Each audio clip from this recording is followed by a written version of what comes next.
All right. Folks, if you're listening, I want to say thank you. This is an upload of a Twitter Spaces conversation we had on September 9th, just a little while ago. It's going to go into this playlist here. Twitter Spaces really have a really just a wonderful group now, 13 recorded conversations from Twitter. This one's actually over 2 hours, 2 hours and 15 minutes. And what's great is I bring you up and you folks ask questions and we have an honest conversation. And I learn a lot about you. You learn about trading. And it's great for people listening, people trying to learn. I love these conversations. So what I have decided to do and what I have been doing is I've been uploading these to my YouTube channel for safekeeping. So I'm going to go ahead and hit play. I will be around in the chat room, and that's about that. So, folks, thank you so much, and let's get this. I'm going to have it here in the chart so you can kind of see when the conversation happened, and I also have kind of the 15-minute chart up here, just so you have something to watch as well. Let's get this going, and thank you so much. It's Big Cheds. I'm coming to you on a Friday, September 9th. Thanks for hanging out here on a Friday night. Just give me a few minutes or a few moments here to get things started off. I'm going to send out a tweet, and I'm going to attach a tweet as well to the spaces. If you're listening here on the replay, it's a few days, maybe or a week later. Thank you for listening on the replay. If you're listening live, it's great to have you. So just hang on for a few moments while I get things going here. I'm just attaching this tweet, and now I'm going to send out a tweet and invite people to join. Let's see. Share via tweet, share via Twitter, join, BTC. All right. So these are spaces. This is part of the spaces series. I do these probably twice a week, but don't hold me to that. If I'm not in the mood, I'm not going to do it, but I'm in the mood right now. I want to talk to you. And this gives me an opportunity to kind of at a moment's notice, just bring crypto Twitter together, financial Twitter together. I bring you up and you ask your questions and we can kind of talk it out. If on the Twitter with a tweet, it's just a few characters. You lose the nuance. It's hard to really know what's being said. So I really do enjoy this format. I have a lot of fun with it. I've probably got 15 or 20 of these already recorded. If you go to my YouTube channel, Sheds Trading, you're going to find a ton of information. If you're a new trader, that's where you have to start. But there's a playlist called Twitter Spaces. There's just a ton of information for you there. Hold on one second. So there's a ton of information there for you. You can also check out the free version of my book. I am the author of Trading Wisdom, 50 Lessons Every Trader Should Know. I've got a free version of that book on my YouTube channel. Check out that playlist if you're kind of just learning how to trade. You want to know the playlist. Other than that, I'm definitely on Twitter, of course, at Big Cheds, and I'm a founding analyst at Bitcoin Live. Bitcoin Live is a world-class team of analysts. It's the best-in-class educational platform for crypto. I've been doing market updates there for 4 years, and something I'm really proud of. There's videos that I put out that you can kind of watch and see kind of what that's all about. So check that out. Anyway, so what I want to do tonight, I want you, if you're listening, and first of all, thank you for listening. We've already got, a couple hundred of you. Hit that button in the bottom left where it says microphone. Hit the button where you can kind of request to speak, because that's what I want to do. I really want to hear from you, and especially if you've never taken part in these spaces before, I'd really love to hear from you. What I'm going to do is bring you up probably a few at a time, and then I'll listen to you, one at a time. So please wait until I call you. So far, we've just got 4 requests. That's not enough. We're going to need more people who want to talk, who want to contribute to get this conversation started. So again, please wait until I call your name. I'll bring you up. If you're listening now and you want to ask me a question, you want to give me some feedback, tell me what you're thinking, we can talk it out. This is the way to do it. So hit that button in the bottom left, and I'll bring you in on the conversation. So I'm going to bring a few of you up right now. Please wait until I call your name. Please wait until I call your name. And first up, we have Machiavelli. Machiavelli, what's going on, man? What would you like to say Yo, tonight? what's going on, man? Machiavelli Mikkel, Hi. been in the space for, I don't know, about 9 years now. I ain't stopping anytime Okay. soon. It's definitely a roller coaster, man, but you just got to stick with it. I've been following you for Yeah, a for long sure, for time, sure. actually. Oh, wow. Okay. Yeah, I've learned your, I've other accounts that I use too. This is one of my newer ones that has less followers. I'm starting to build this one up. Um, Local people know me more as Machiavelli Mikkel. My other ones are more knowing those undocs. You know what I mean? But yeah, definitely Yeah, like your for sure, information, for sure. man. So what's going on, You got man? good information. Share some of your thoughts tonight. Yeah, I'm excited about this pump right now, man. I don't know. I'm watching. Yeah. I'm watching it right now, man. Let me see. I'm about to pull it up on my phone. Let me see. Yeah, it looks like it got rejected a little bit, but I don't know. I'm not convinced yet, but we'll see. I'm in Jacksonville, Florida. I don't know if anybody else is in Jacksonville, Florida. Shoot a. Oh, I just noticed it just bounced and tagged the wow. I just tagged the 4H MA200 underside to the really it's a penny. I got to tweet that out. So give me a Yeah, second here. yeah. That's interesting. So what are you thinking though? Are you long? Are you short? Um, What do you think's I'm going quick, on? man. Being crypto, I've been in a long time. I'm quick, man. I'm like fast triggered. So like, if I see something I don't like, I'll hop out fast. You know what I mean? And that's how I've been successful. You know what I mean? So far, and successful is like kind of, it depends on who you are, what successful is. But I mean, I make it through. You know what I mean? So I mean, You survive. I'm not rich by any means. You know what I mean? But I survive, and you know what I mean. I pay lots of bills with crypto, so. Yep. So I mean, I definitely can't complain with it, you know. I work on the side still. I haven't given up work. Um, but I plan on it in the next few years. I know that. So what do you think in Ethereum here? What do you think we're going to do with Ethereum coming up? Um, God, man, it's really hard to tell. I mean, it's always, buy the rumor, sell the news. Most of the time, I wouldn't be surprised if there's a dip right after the merge, you know. But A bid. You said. yeah, but it'll probably come back up, I imagine, you know. Um, Mm-hmm. ETH's pretty powerful. Definitely a fan of ETH. Um, I was doing Sol for a while, Solana. There's Yep. tons of scams. DGODS is good on there.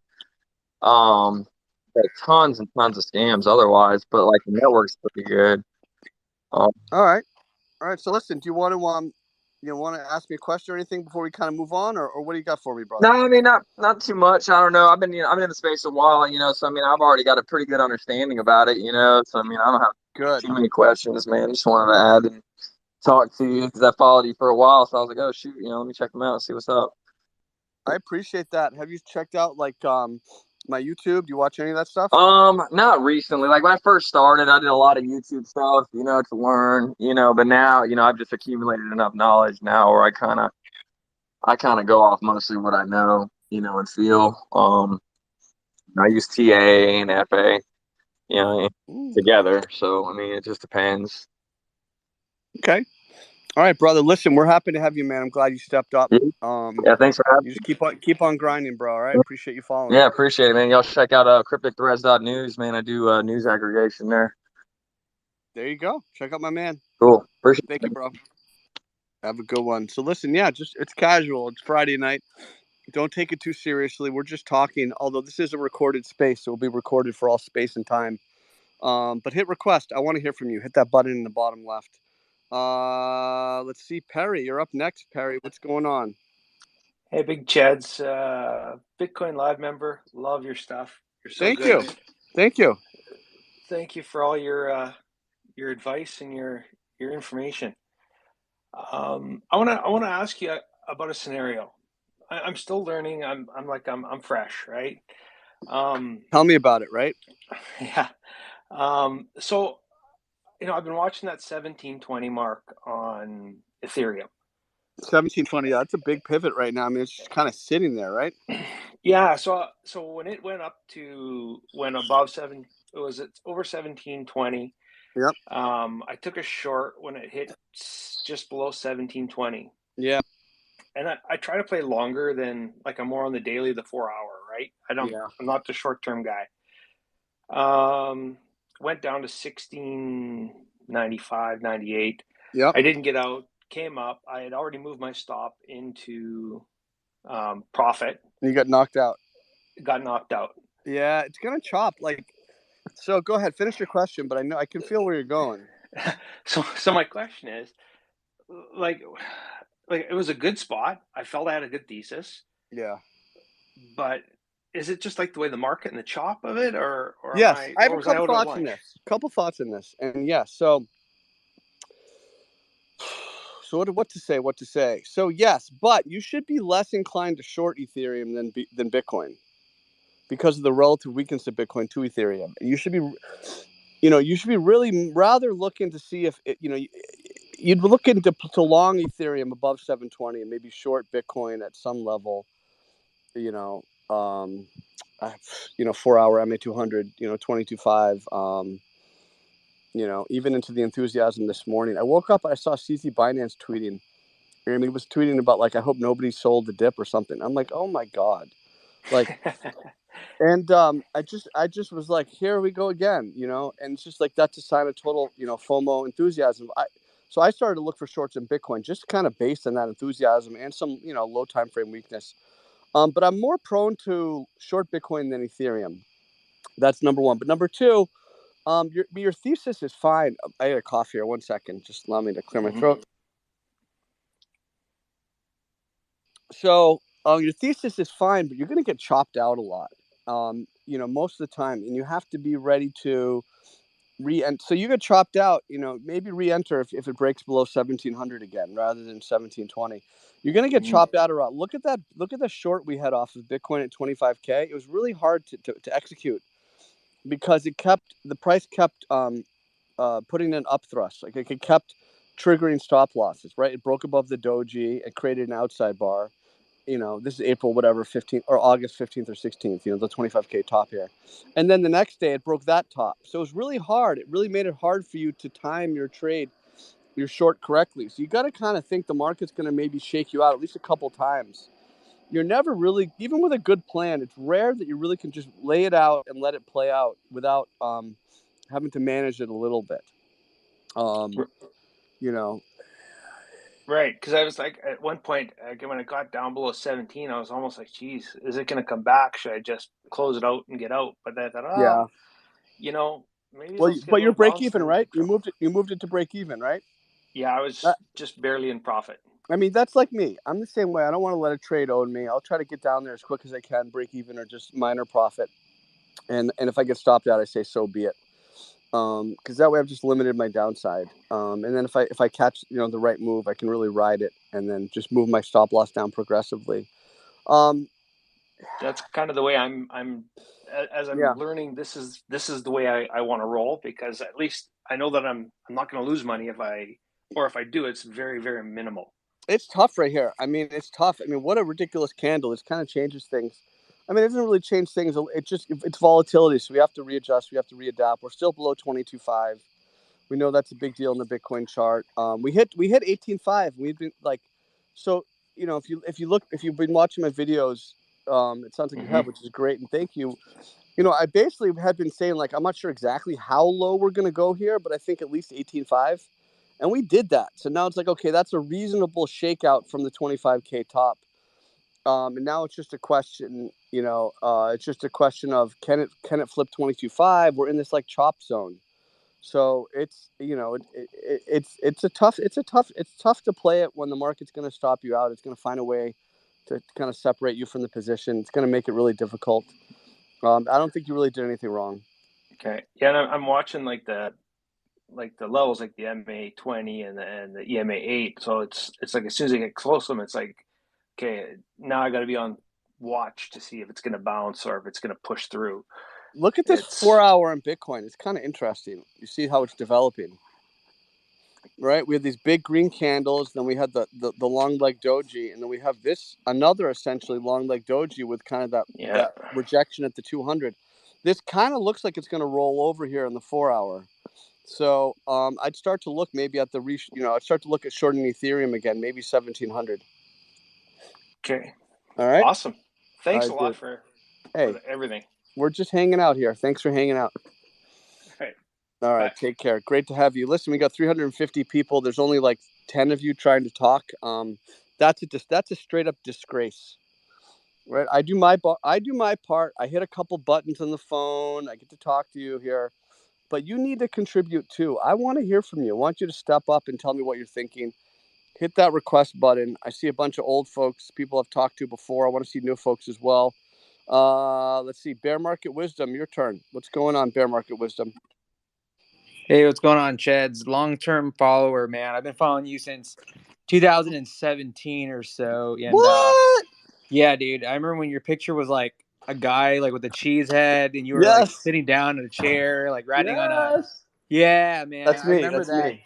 That's me. so vividly, dude. Good times, and it's I completely recently went full bear, not for like a negative reason, more or less like wanting to kind of give people some, at least some positive spins in a bear market, what to do, and how it can be difficult mentally, but also how you got to stay positive, and I recall, that bear cycle 2018, 2019, and I made a lot of mistakes, but my question's going to kind of pivot on that, right? If you had to say, and like, let's say you go back to your first bear market ever, and let's say what did you learn coming out of your first bear market that you didn't really have that knowledge at the time, and how did you take that and run with it now? And like, let's say like we're in this bear market now, and what kind of things would you tell people, like advice for people that if it's their first bear market, for all the noobs out there? That's a great question. I actually discovered crypto. I really started looking at it seriously in 2017. Because of a good buddy, Big Jonas, who's listening right now, and he had kind of he showed me his phone. He had Ethereum and Litecoin on his phone, and I was just like, "What is that?" And I got into it. So thanks for sticking around, man. What I learned in my first bear market was that the price can always go much lower, and just you'll just be surprised how much can be unwinded in a bear market and how long it takes to build back up confidence of the market. So I learned to kind of pay attention to sentiment and see like a real washout in sentiment. We haven't seen the sentiment bottom here in 2022, which is why I've been like more skeptical that the bottom's in. There's still been too much enthusiasm. Agreed. So that's kind of what I've been kind of thinking. But it's just the big lesson's been that it can go much lower than you think. And that trends tend to continue. So if it's a downtrend, like stop averaging down. Like you're not, like don't just buy because you're down 40%. Like you're going to be down another 40%. Like trends will continue. Wait for the confirmation it's reversed. Wait for something to change. So that's the answer would be that these things can go a lot lower than you think at the time. Yeah. No, it's and it's all such big facts. And I think that one of the big things that I took away from 2017, 2018 is, when Bitcoin hit 3,000, I think I got very pessimistic and I just disappeared for like a year. I got really negative and bearish. And I think for me, it was stick with it, especially when the price is extremely suppressed. I think and to your point, Chad, you very much stress, the sentiment is not there for a bottom to be formed. I agree. Like people are still a little too positive, and it's not until like people really start to disappear is when you start realizing, okay, the bottom might be in. But I remember like vividly seeing Ethereum at $80, when it first hit 1,000. I thought in my head, yeah, this is a scam. It's like, this is stupid. Like, what did I get myself into? Hindsight's 2020. Why didn't I go all in, sell the house, sell the wife, sell the kids, and buy it all into Ethereum? I should have, but I think the biggest thing that I take away from that is stay positive and find ways to turn a bear market into like a learning opportunity. I think that's the big takeaway there, right? That's the right approach. If this is your first bear market, make sure it's not your last one. Yep. All right, man. Stay strong, brother. Appreciate Absolutely. you stepping up. Yep. Anytime. All right, my man.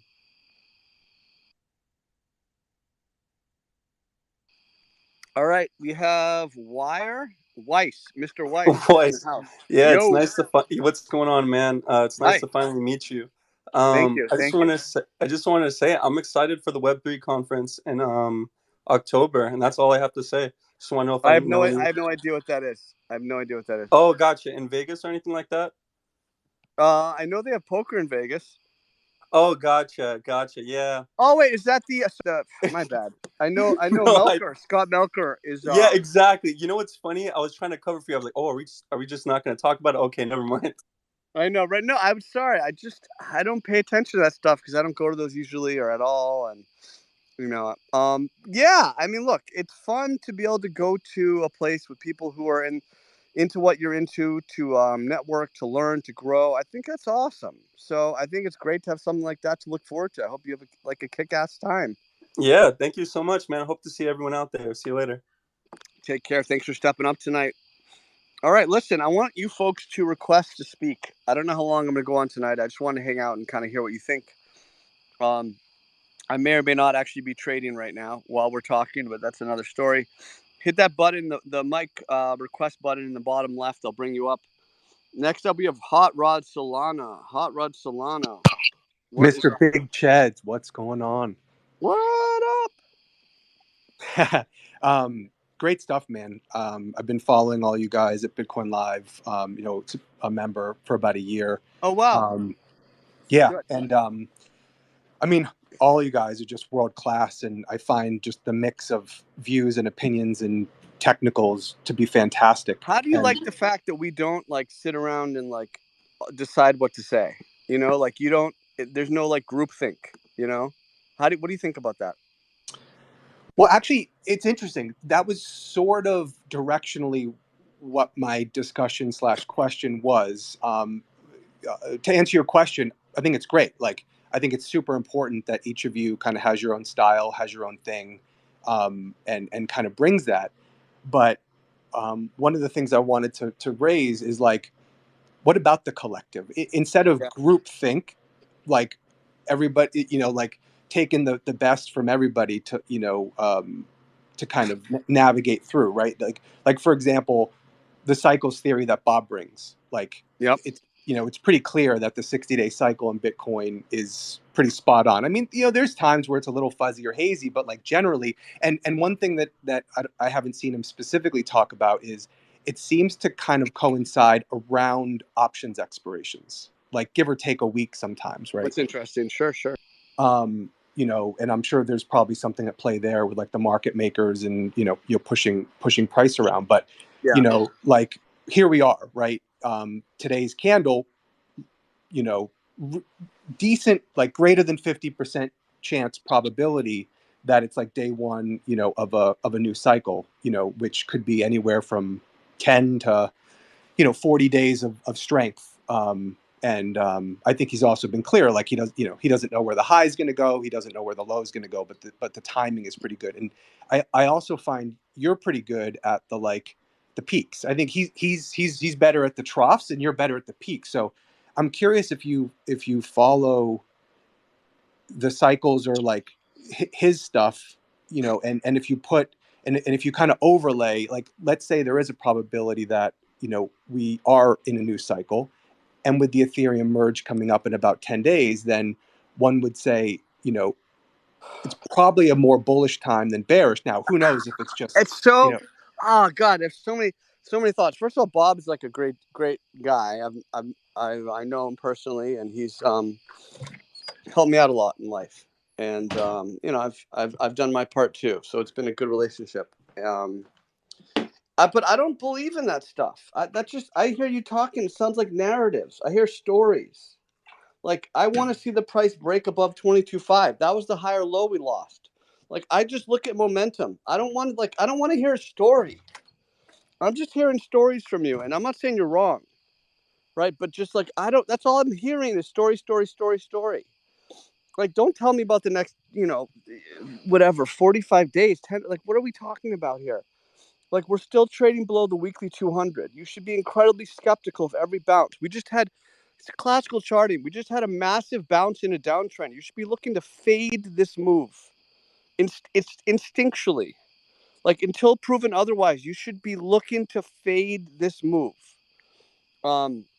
Yeah, he could be right. He's been doing this a lot longer than I have. Bob's a really smart guy with a lot more experience than me, but we're different. It's different approaches. I do my thing, and I'll stand behind my track record. I'm not saying it's better or worse. It's just my record. It's pretty good, and so I just stick to my style. I can't get bullish below 22.5 at least. At least that was a big level we lost. Like I don't, I mean, yeah, it was an unbelievable daily candle. I'll give you that. But what was that? That's a bounce in a downtrend. What do you do with a bounce in a downtrend? Like just, like I don't go look to long a bounce in a downtrend. I look to fade it. And so, I just reject the cycle theory. Just reject it. I think that makes sense. I'm not trying to and I say that with love because Bob is the man. I just have to approach it the way that makes sense to me. Yeah. So obviously it's it's patience, and I think his point of view is the same, that it's a bounce and a downtrend. But all I'm saying is like this bounce could be 5 days, it could be 40 days. Yeah. It sounds like what you're saying is the cycle theory isn't something that you really think in your view is has a lot of credence. I've studied it. I had to study it for CMT level 1. I had to I passed the test and there's questions in cycle theory. And if I had to take it again right now, I'd probably not get those questions right because I crammed it or I studied it, but I don't use it. So it doesn't factor into my thinking. It's the antithesis of how I approach the chart. Just everything's baked in. The chart knows everything. We're either above or below support. And so I try not to just add on anything that gets to where it causes me to anticipate something that I don't yet see in the chart. I just reject that. So that's why cycle theory doesn't work for me. That's why Elliott waves don't work for me. It's just my style, right? I mean, get above 22.5 and you'll see my tone change a little bit. Not a lot, but a little bit, right?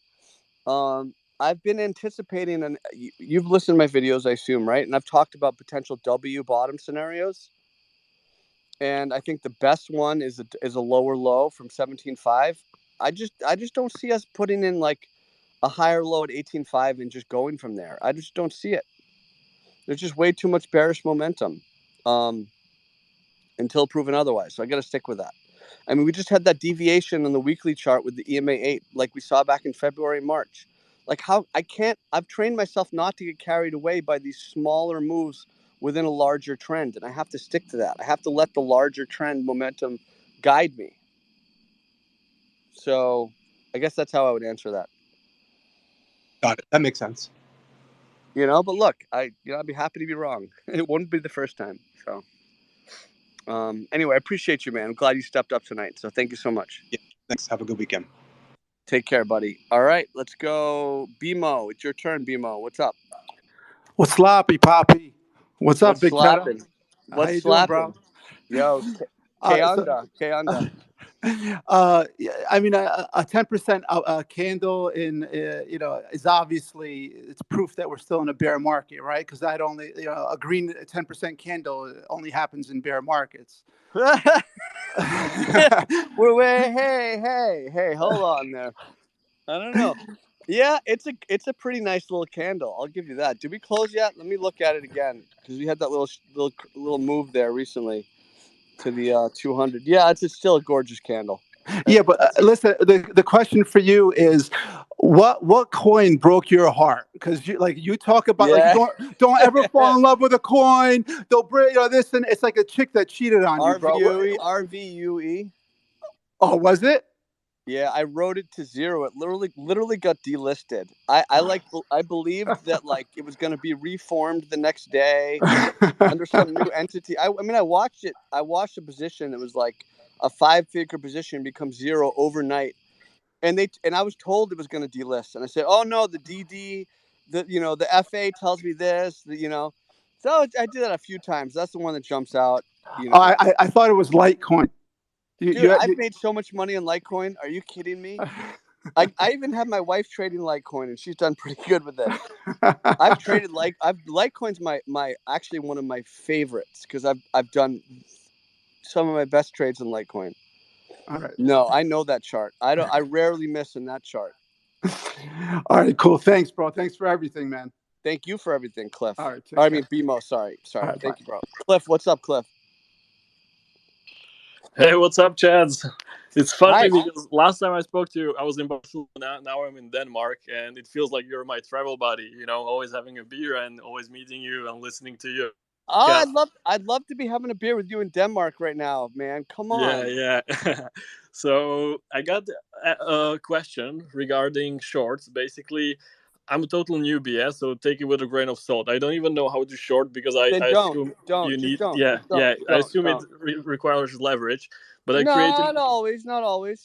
okay. But I created my own version of shorting, and I would like to know what you think about it. So basically, I have a long-term hold of an asset, yeah, let's say Bitcoin, for conversation's sake, and I always like buy when it's peak fear, when it's like big red candles, And my way of thinking is, if it will go lower, I bought like at not the worst price, and I'll just keep buying lower. But What? Wait, what'd you just say?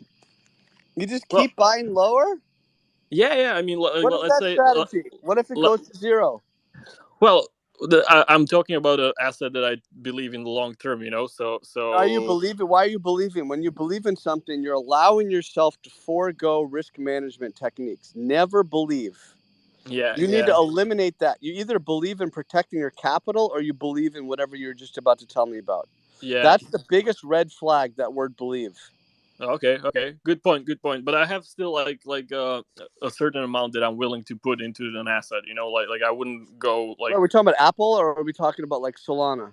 No, I'm talking about Bitcoin, to be I mean, specific. Bitcoin's probably not going anywhere. It's probably okay. Yeah. So my way of thinking, back to my little strategy. So let's say I bought Bitcoin at 18,800, which was like close enough to the local bottom, and then it Nice. started going up. Yeah. And if it Yeah. went down, I would buy like, let's say at 17.5 or whatever. But it kept going up, and now it done the 10% green candle in a day. Gorgeous. And I'm like, wow, hold on, I gotta sell now. So I was about to sell. Then I read your tweet about you shorting at around 21K, and that just confirmed my idea. So I basically Well, sold. well, hold on. I could be off. You have a nice entry. Yeah, I don't know, but it was my idea, and then I just I respect you, and then I just seen your tweet at the same time as I wanted to do it. I was like, I've just okay. been trained. Look, I've been trained to react to like sentiment. So when I saw that tweet from CZ Binance and it made sense, when I know he speaks to the market and I get it. And I'm just I feel it. I feel it in my bones, like that kind of FOMO. But it's such a massive downtrend we're in. And just almost, 9 out of 10 times has been the wrong move to chase these pumps. So, yeah, exactly, and that's why I sold, and now I want to buy lower, and I've done it successfully already 3 or 4 times. I think you got to buy if it breaks 22.5. You got to buy it.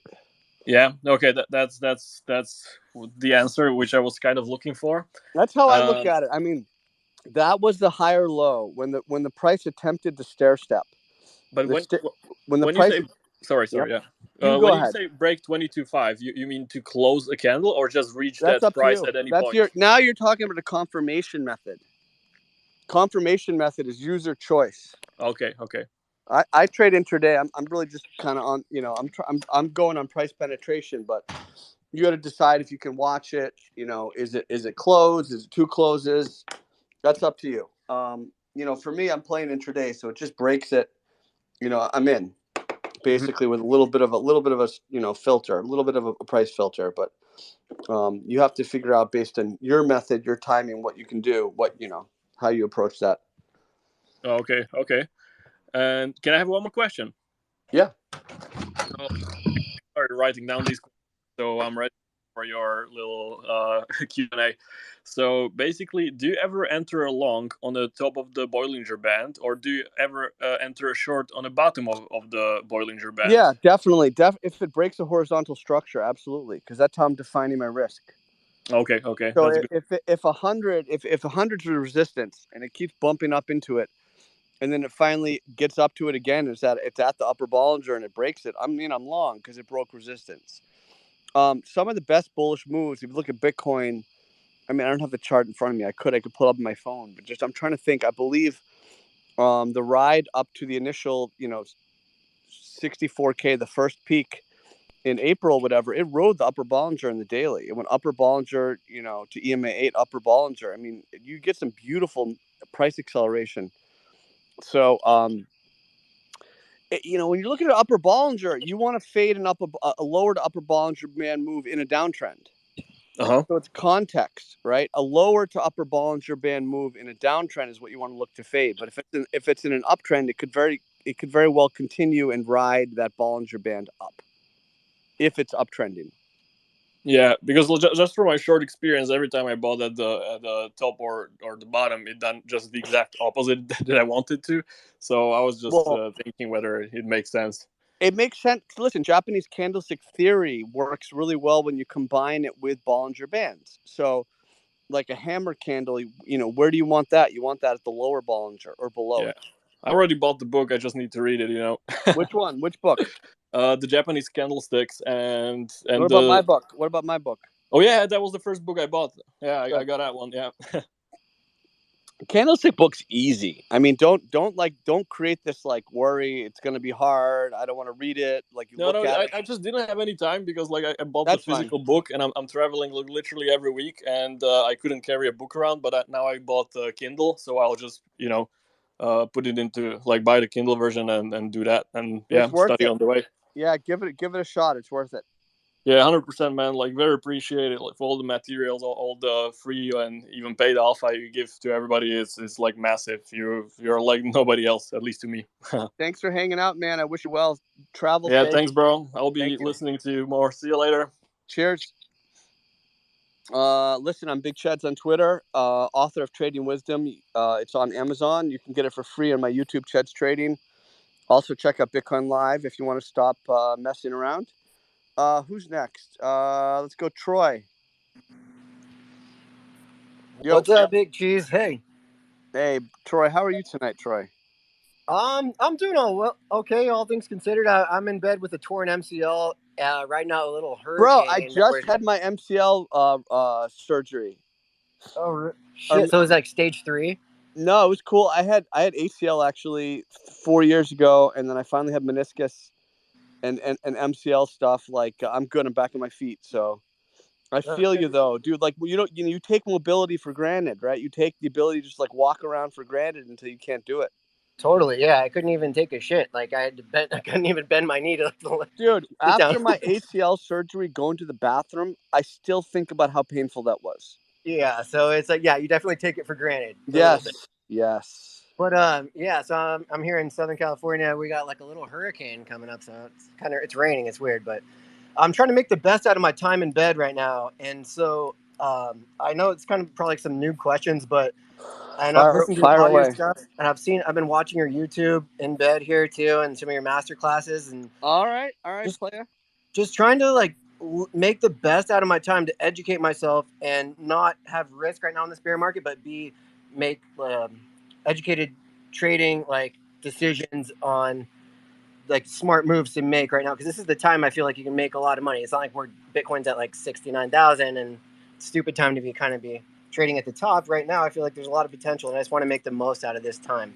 What would you recommend as far as using that like time to educate myself on basic things that are just very helpful?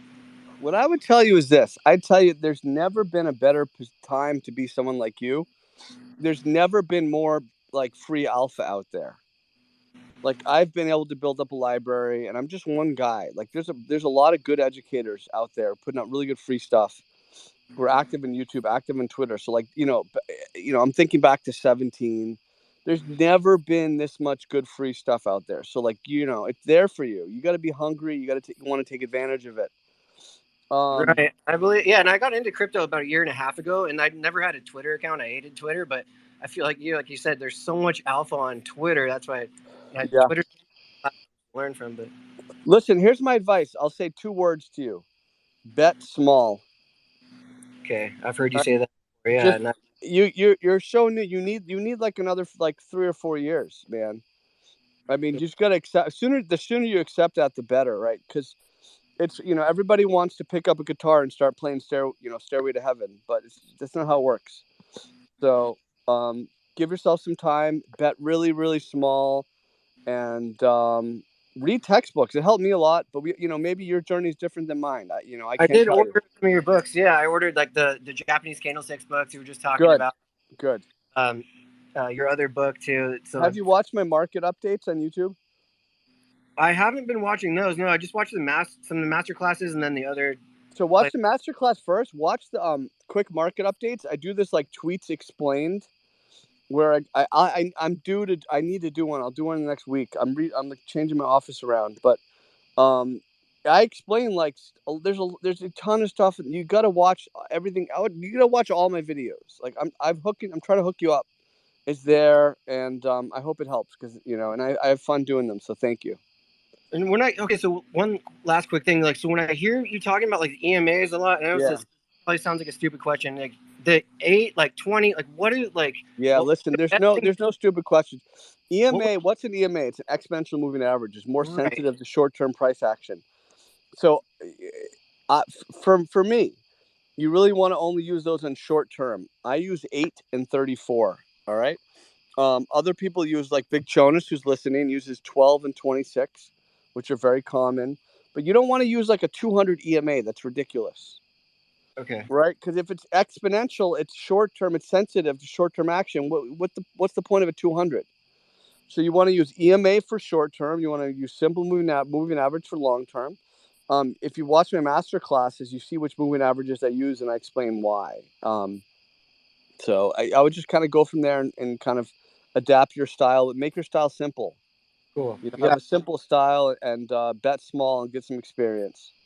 Awesome. Thanks. And I was also going to ask you what you thought about Prince Charles using his inheritance money to pump this candle, but I think you kind of already answered that. Where it's just. I think he's doing his duty. Yeah. Okay. All right. Thanks, brother. Appreciate your time. Thank you. Thank you so much. Adam, what's up, Adam? Adam. Yo, Big Chads, how you doing? I'm all right, man. I'm alive. You sound happy. It sounds like you're living the dream, having a good life. I'm blessed. I've been so lucky. Even though I've been through some shit, I'm lucky. I'm a really lucky guy. Man, we're all blessed. I've been through some shit too, but hey, we're here. We're happy. We're on Twitter, and it's Friday night. Happy days. That's it. Man, I had first a statement and then a question, if that's all right. All right. Hey, it's me and you, man. Okay, so the statement was just because I was listening and someone said, "How do I deal with like the bear market when I'm used to a bull market?" It's like simple. Go on TradingView, go invert chart, and it will just act like it's a bear market. Just remember to hit short. Yeah, yeah. But my question was, right, I've noticed a couple of times. I mean, I'm kind of new to trading a little bit. Been doing it for about 3 years, on and off, but really getting into it now. But what I've noticed when I study the S&P, when a load of things are in confluence, where I know there's going to be a reversal, whether that's like a confluence with, say, the weekly, the daily, the hourly, and it reverses. And then when I look on, so when that happens, S&P's moved like, I don't know, for example, 0.4% or something like that. Bitcoin's moved something like 5 point whatever percent, and some random shitcoins moved 20%. I was just wondering if you ever use that kind of strategy, because I was going to go and back test it to see if this is true or not. What strategy exactly? Because I think I get you, but what do you mean by what strategy? What do you mean? For me at the moment, I'm mainly using like an ICT based thing, like looking for liquidity, looking for maybe gaps, fair value gaps, things like that. But it's happened a couple of times recently where I'm like, right, I'm like liquidity has just been taken. It's going to reverse now. And it's like, cool. Okay. Well, I got that little trade. What happened on Bitcoin? Oh, that's a much higher like percentage move. And I'm just wondering if that could be like utilized in some way. We're talking about beta. I mean, this is a broader discussion of like what is higher beta. Bitcoin, maybe higher beta to equities, but Ethereum higher beta to Bitcoin. So I mean, this will get into a longer discussion of broader market ebb and flows, risk on, risk off. But listen, completely. I mean, those are things those are good things to be aware of. But I've got it written down in my journal to like, this is some shit to backtest, because it just seemed like, whoa, I've only seen it a couple of times, you know. listen. I think the only you gotta focus on what you can control, and then just really do the best you can with that. And that is your ability to either Yeah, for sure. increase risk or decrease risk on a chart, based on what that chart is doing, if that chart is holding support or not. So, we get this analysis paralysis, we get this kind of overload of information. Because it's like in our phone, we could get so much information in like 5 minutes, and then we have no idea what the hell's going on. So look, the price holds support or not. All right, I'm bullish above and bearish below. I'm using some key moving averages. You have to find a simple system and then just hopefully have the discipline to execute it. And that's all I'd really say about that. Okay, yeah, cool.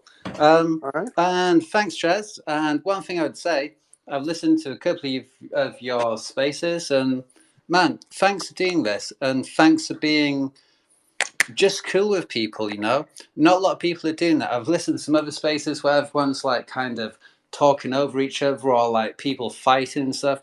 I love it when I listen to a space and it's like, oh yeah, cool. I've been doing this. I can help you out. How you doing, man? Okay. Do you know what I mean? Bro, listen, you're doing it right now. What you're doing is making this possible. I could talk to myself. It would suck.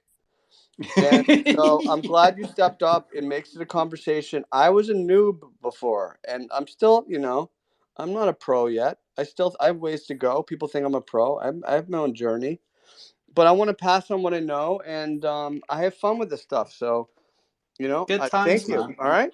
Thank you. Good times. Peace to you. You too. Take care. Thanks for stepping up. Take care, brother. Thank you. All right. Thanks for being patient, Haroon. Thanks for being patient, Haroon. Hey, Cheds, how are you? I'm all right, man. How you been? I'm good, thanks. First of all, unfortunately, I cannot find your book in my country. So, Where's are that? you able to tell me if we can What find country? it from Afghanistan? For where? Afghanistan. Afghanistan. Yeah. Okay. Well, it's an honor to speak with you across the world. I don't know what I can, I can only point you to the free version of the book on my YouTube. I'll have chapter 17 up next week. Okay. My question is that, as we know, after a few days, there is going to be ETH merge, right? And many are predicting that we can see a massive dump in the market. So, what are your sentiments about that? Who cares? Everyone's got something to say, right? Yeah. I don't really, what does that does? I mean, brother, we're so close to it happening. Why not just wait? Yes, I mean, what are why your even ask sentiments Big about? Cheds? Why even ask Big Cheds? I don't know. Nobody knows. Like, I'll just watch the price in relation to support and and resistance. Okay, for example, if we see Ethereum at 2000 that time, if is it a good idea to above short it 2,000, that you want to time? buy it. You want to buy it if it breaks above 2,000. No, I want to short it. Would Well, that you be a want good to short idea? it. You want to short it if it approaches 2,000 and fails to break it. Yeah. That's a key pivot. That's a key trade level. Absolutely. 2,000 is obviously a level where it was rejected last time. It's a psychological level. It has prior price history there. So, yeah, that's a fine strategy. Okay, and still, can we expect the market to go more lower? Because we have seen 2 times BTC approaching around 17.5 and 18.5. Okay, so do you think that there's more possibility of further dump, or that was the So bottom? the question is, I mean, if I was to simplify your question, do I think it's more likely that we hit 18K again or 28K? Right? Is that would that be fair? Is that more or less your question? Yes. I think we'd probably hit 18K first before 28K. I mean, because you Okay. got to go with the trend, but it's it's not 80-20. It's more like 65-35. So you got to go with the odds, but you got to be prepared to adapt to new information. If we break 22.5 and then we break that May 12th low of 25.5, I mean, you get two different really good buy signals there. And then you've got a lot of work to do, of course. Overhead 28K, MA 200. You kind of go step by step, but I think the market's not going to make it easy for either side. It could continue to go sideways for like the next 2-3 months. But I still think we see a bottom in quarter four. I've always said, not always, but I've said that. I said that this year. I think that's still the case. So one way or another, we'll see our bottom, I think, in quarter four. Okay, let's see. Thank you. Thank you Thanks so much. Thanks for hanging out. Listen, we're just kind of spitballing here, right? It's just friends talking on our phones. We have computers in our hands, in our pockets. Some of you are probably at your desktop or your laptop. Just listening to me. I'm some guy in an orange mask around the world. I have the power to hit a few buttons, and I get all you wonderful folks to stop and listen to me. You might even be listening to this in the future. It's a replay. It's a week from now. It's September 16th, and it's a replay on my YouTube. I upload these all to my YouTube. So anyway, thank you for joining. I'm going to continue. Let's see who's up next. Let's add a few more speakers. When I bring you up, I want you to please wait until I call you. But I want you to know I'd love to hear from you. If I've never seen your name before, I'm going to bring you up.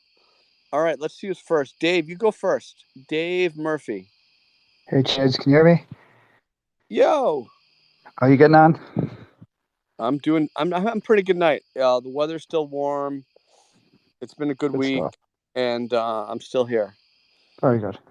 Very good. So I'm just coming up on the end of my 3 months of the Bitcoin Live. I jumped in on the deal a few months ago, so I'm just about to renew it again, but very happy with the service and Really? the tools I've picked up, I suppose. One question I had for you, whenever I'm watching the shows and you point out support and resistance and the EMAs and all that, Yeah. makes total sense. But I struggle to identify them myself, support and resistance. Like, I know what support and resistance looks, but when you draw the kind of rectangles, some might be bigger than others or smaller. I find it. Listen. You got, and first of all, I want to say thank you more than anything for being part of the team. Cheers. I'm proud of what we do. So like consistently, it's great feedback, and so I know I'm proud of that. Like I enjoy it. Everybody wins, right? So listen. You're looking for best fit. You just have to. It's imperfect. If it was neat and clean and easy, everybody would do it. But you're looking for a best fit. You're generally trying to describe a zone. So you have to be adaptive, and a lot of it is muscle memory. I mean, I've been looking at Bitcoin now for 18 hours. 18 hours a day for like 5 years. So I kind of get it. But it's not just Bitcoin. It's the same. It's the same. It's the same theory. It's the same technique I'm using from both candlesticks, and Eastern and Western TA. I'm looking for kind of capture the majority of the price action. I'm looking to generally describe a demand area where it seems to be bouncing, or to generally describe a resistance area. I think you have to be flexible and kind of just let the price show you. Look for the best fit from the chart, and if it's not obvious, then don't play it. You have to train yourself to the point where if you can't really see, and like if it's not obvious, then you should do nothing. You need to condition yourself to do nothing. Like doing nothing is the best move most of the time, because the really good opportunities will just really jump out, and you'll say, okay, I feel good, I get it, I feel it, it makes sense, and you can have confidence, and then you can execute.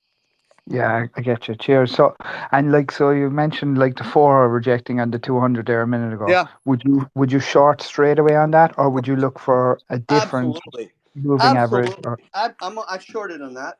I saw that candle, and in this spaces, I opened up like 6 new positions. Okay, very good. Because you're having look, it's a bounce. Whether I'm happy to be wrong until proven otherwise. I'm going to short everything under 22.5. I put out a tweet earlier today explaining it. And I'm not going to say one thing and do another. I'm telling people what I think. Doesn't mean I'm right. It's just I jumped on a bit of a BNB long after your video the other night, and I just closed it there and made a couple of bucks, a bit of profit.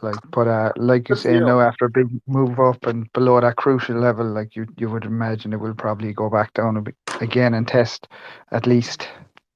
You're talking about BNB? What is it? What is that? 270 is the key level, right?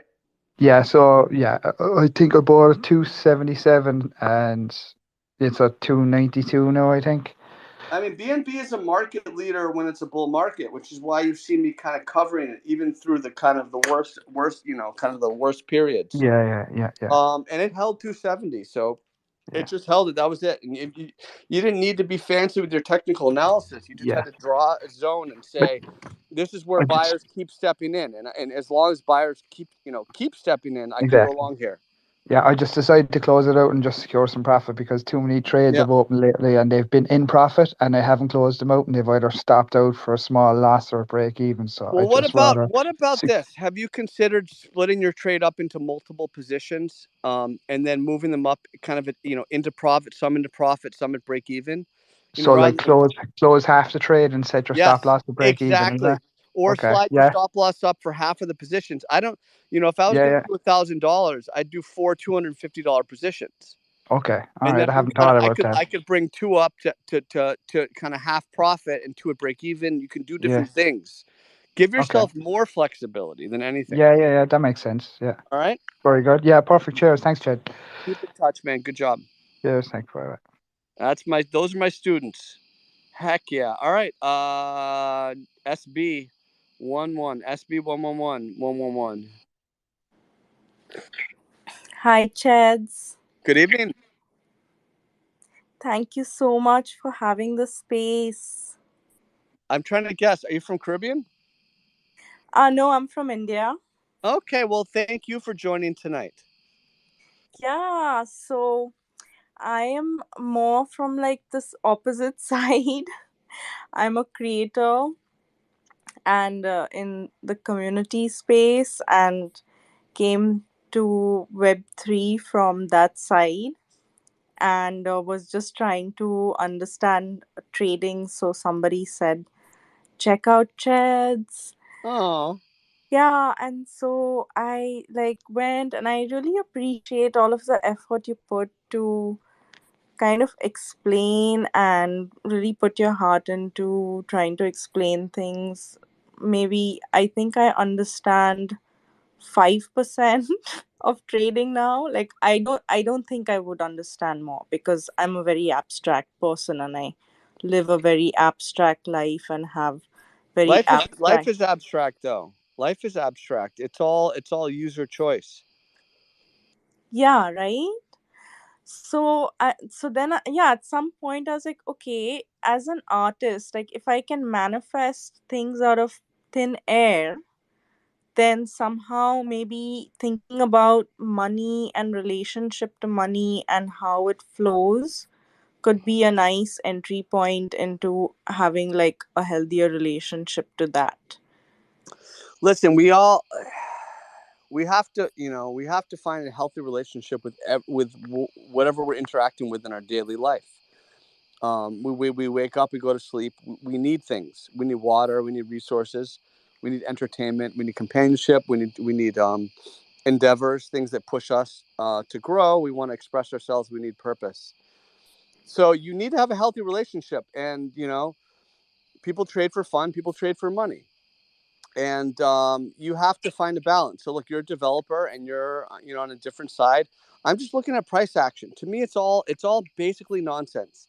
I'm just trading the stream of human emotions that are swimming kind of from one side to another, a pendulum that's swinging back and forth, and I'm kind of taking advantage of that. And there's some science to it, which is fun, and there's some abstraction. There's plenty of room for creativity. It's a really good space for someone like me.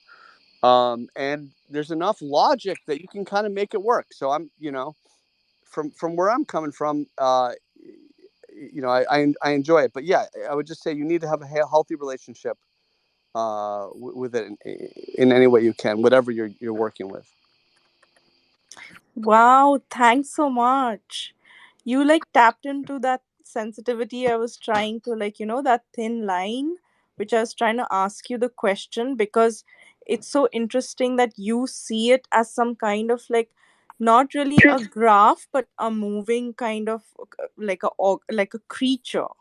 It So is a for creature. you, It's an expression of humanity. It's an expression of our greed and our fear. And I've studied psychology, so I think about everything. I anthropomorphize everything. I think about it, in a human way. So yeah. So, because for me, coming from the side of the person who is like in this market where services are being traded, like products are being traded, and you come in, like you're bringing your life, right? And so on one side, there is people looking at it from this abstract view, and then another side, there are people just living in this abstract flow and this human emotions flowing. So in relation to that, I wanted to ask you like your expert opinion for if you had to share with a creator or a builder in the market today for the next 3 months, like how would you, yeah, what do you feel like expressing to that person or to You that have to whole you have to think people? about the user. You have to think about the user. You have to symbiosis, right?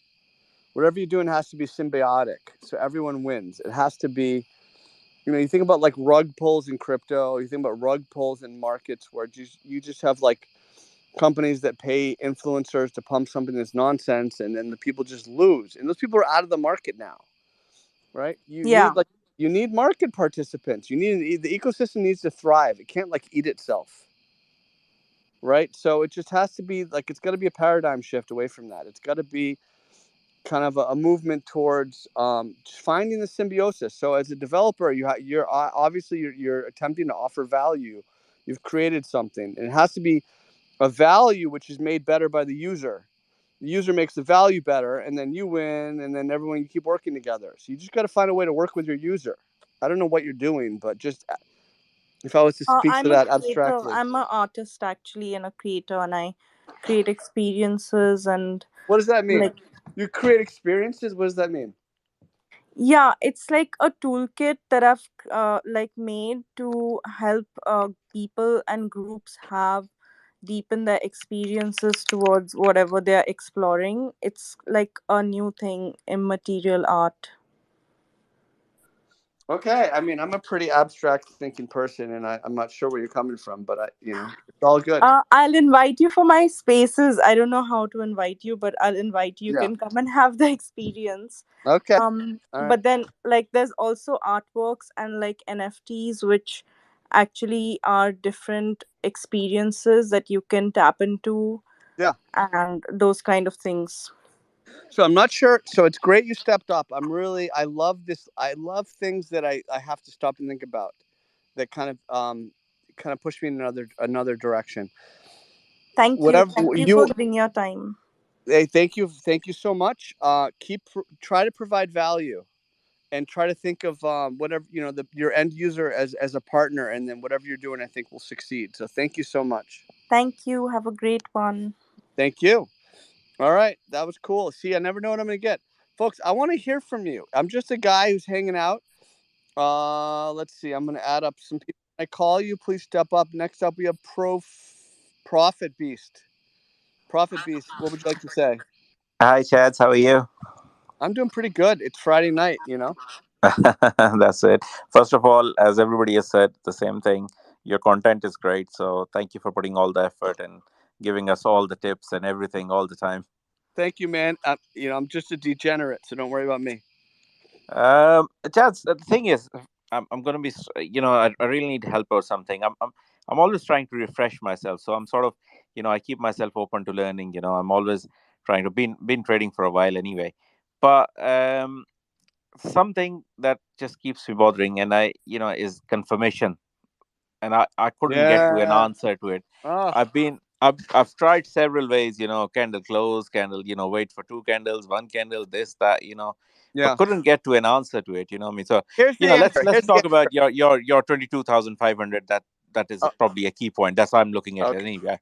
Before that, I think everything you can fade it out, as you said, but what happens at that point? For example, do you wait for I trade in a day, so should I wait for an hour candle to close? No, or just above or below, man. If you're trading like me, it's just above or below. But that could be fake out, isn't it, as well? No, of course. So you got to be prepared to get chopped out a few times if your idea is reasonable.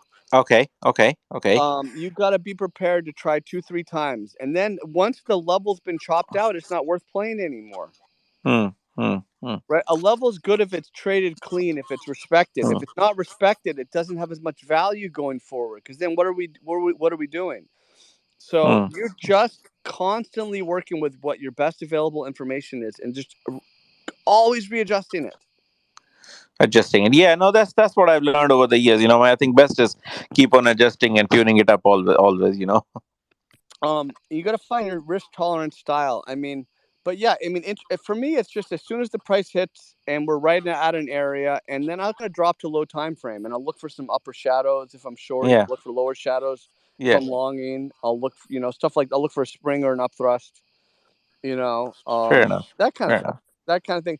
I've conditioned myself against just preemptively opening a position until the candle Yeah. is giving me something.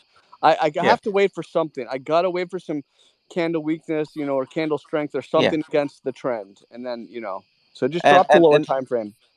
And saying that, does that mean then you want to be in front of the screen to see how they are reacting? How is what the do I weakness? want to be doing? I'd love to be on Bermuda right now on a catamaran. What do you mean? What I'd love to be doing? What I want? Look, we have our life. You can only work with what you've got, man. Yeah. I agree. And I can't, and a lot of people listen to me. Everyone's got a different life. People ask me, hey, Ched, how much do you hold? And how do you do this or that? My life's so different than yours, probably. I agree. And so you've got to work within your life and make it work for you. I agree. Okay. I agree. And the last one really is the ETH merge. Yeah. 1720 looks like a pretty pivot at the moment. It's trying for a while now. Big pivot. Yeah, it's a big level. Yeah. So how you deal with the pivots? It's got a fundamental there. I know they're all speculative and everything, but still, it's a fundamental. It's a fundamental thing. And I love a pivot. I love a clearly defined level, but I'm less likely to short Ethereum than I am Bitcoin. So I'm more likely to long Ethereum, maybe above that pivot than I am to short it. I want to go with the trend. Ethereum's got a little mojo. Okay, so it's 720, so probably around 730ish or something like that. Just long it up. That's what you would do, isn't it? Really? I think yes. If I'm being consistent, I want to trade with the trend. It's got a little mojo. Yeah. It's got relative strength to Bitcoin. I'd rather short Bitcoin than Ethereum right now, just because it's weaker. It's expressed relative weakness to the equities. But won't you think that the weakness has slowly gone in this last pump? Look at these all candles. It's just a candle. It's just a pump and a down. It's just a candle in a downtrend. It's just one candle. Oh yeah, true. If you're looking at daily, come on. Yeah, fair enough. No, that's even though it's the best candle all year. It's the best candle all year. Yeah. But so still is just one daily. Yeah, that's it. But it's still a candle. It's still just one candle. We're still below 22.5. We're still below 22.5. So that's that. All right. Fair enough. Thanks, Chad. Always fun talking to you. Always play here. Thank you. Thanks a lot for it. Thank you. Stay safe. Thank you. Cheers. Thank you. We'll do some more here. We'll go until I kind of run out of juice. Quasmir, Ani Gunslinger, what's up? Hello, Big Shed. Yo. Thank you for having the space. Thank you for writing your books, Wisdom, Trading Wisdom. I've read it and I learned a lot. Thank you so much. You're welcome. I have bought a Kindle for having it quickly. So maybe the Afghan person Harun could do so with the Kindle of his friend, and he can download it from Amazon. That's the thing I have done for reading it fast. I have read it twice. You always say when in these spaces that we have to be with the trend, and as long as the trend is under the MA 200 of the daily chart, we are in downtrend or bear market. Correct. So it could be a resistance. I also it's a really tricky market. So we have always to deal with one candle to have a really strict stop losses. And you said that it's I'm seeing a first. I don't know. I want to have your opinion about that. I see a first resistance in which is in confluence with the August Open, 23K and 200. 23, With the 22K? yes, with the That's MA not important. That's not 200 important. weekly. 22.5. 22.5. You got to pay attention. You got to pay attention to the prior just structure. I mean, this is all within kind of a broadly defined rectangle between 18K and 25K. But look at that prior attempted bounce, the stair step, where the higher low was 22.5. That was the resistance, in July, and that was the support in August, and it failed, and we're now below it. I mean, so everything below that is a bounce up to a level where you want to short, and if you flip it, you go long. So 23.2, it's like why even talk about that? I mean, you're below 22.5. Okay. I said maybe it will go to this resistance and then pull back to, like you said, maybe 12 or 15 or 18. So, okay, thank you for the answer. Second question, do you think that this pump will lead to other pumps for alts? There will be like rotation. Probably. First of all, thank you for the question, and thank you for buying the book and your positive. You're welcome. It was a pleasure to read it. Thank you. That's really nice of you. That's so nice. It's a good book. My next book's gonna come out in like 2 or 3 months. Okay, it's one thing about the book. It will be great if there is charts added on it. Parlez-vous français? Parlez-vous? Charts. Parlez-vous français? Oui, je parle français. I knew it. You have a French accent, mon ami. C'est bien, mon ami. Mais il n'y a pas les charts on the Libra. There's no charts in the book, brother. I'm sorry. It was just it had to be all text the way I published it. Just the costs and everything. I appreciate that. So that's where my YouTube comes into play. Okay. Okay. Thank you. All right. Thank you. You have a great night, mon ami. Bonne chance. Merci. Merci. Thank you. Okay. Well, see. Thank you. All right, we have Skyfish. Oop, let's see. Did I said unmute? Skyfish, what's going on? Your turn to speak. It's great to have you. Skyfish, can you hear me? All right. 5, 4, 3, 2, 1. We're gonna go to Seer. Seer Crypto. Are you there, buddy? Seer Crypto. What is going on?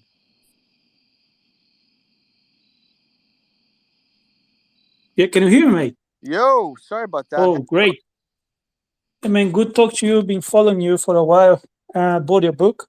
Oh, thank you for that. What do you think? Did you like it?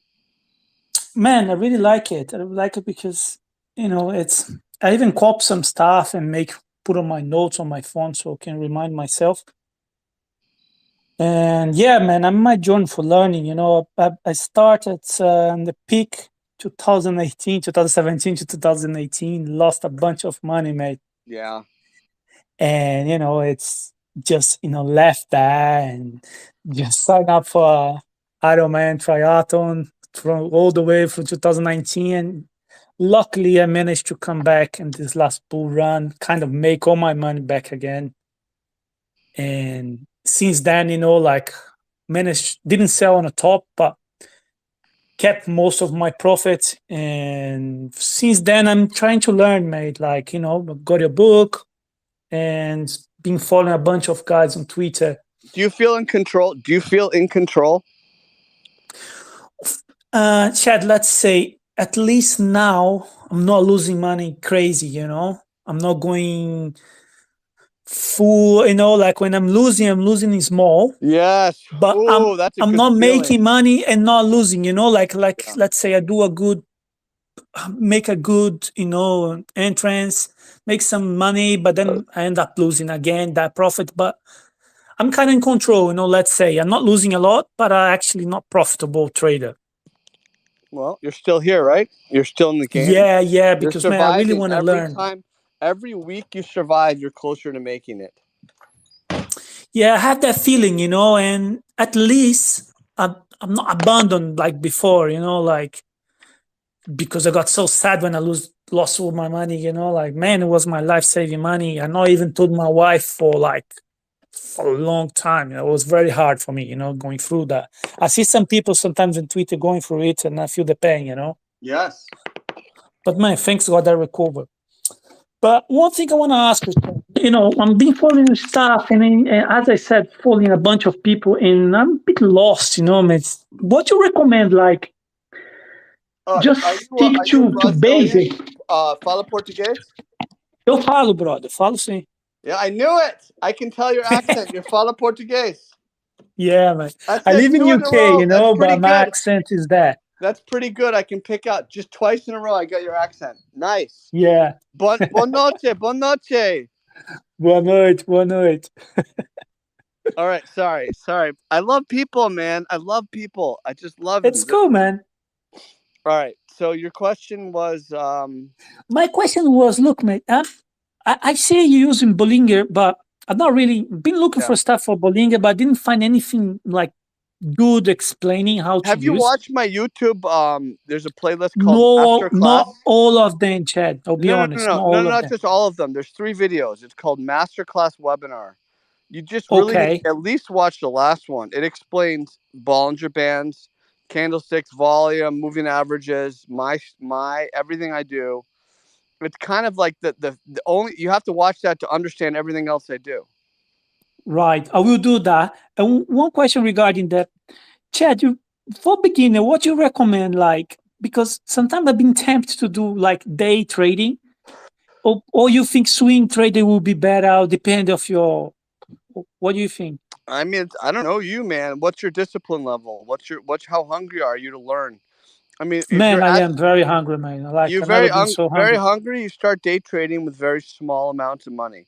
The secret to success is many attempts that you have a little skin in the game and that you learn each one from. Every failed trade gives you a lesson, and you have to learn from that lesson. You can't ignore it. So you have to get a lot of repetitions, right? Nobody picks up the guitar and can play it right away.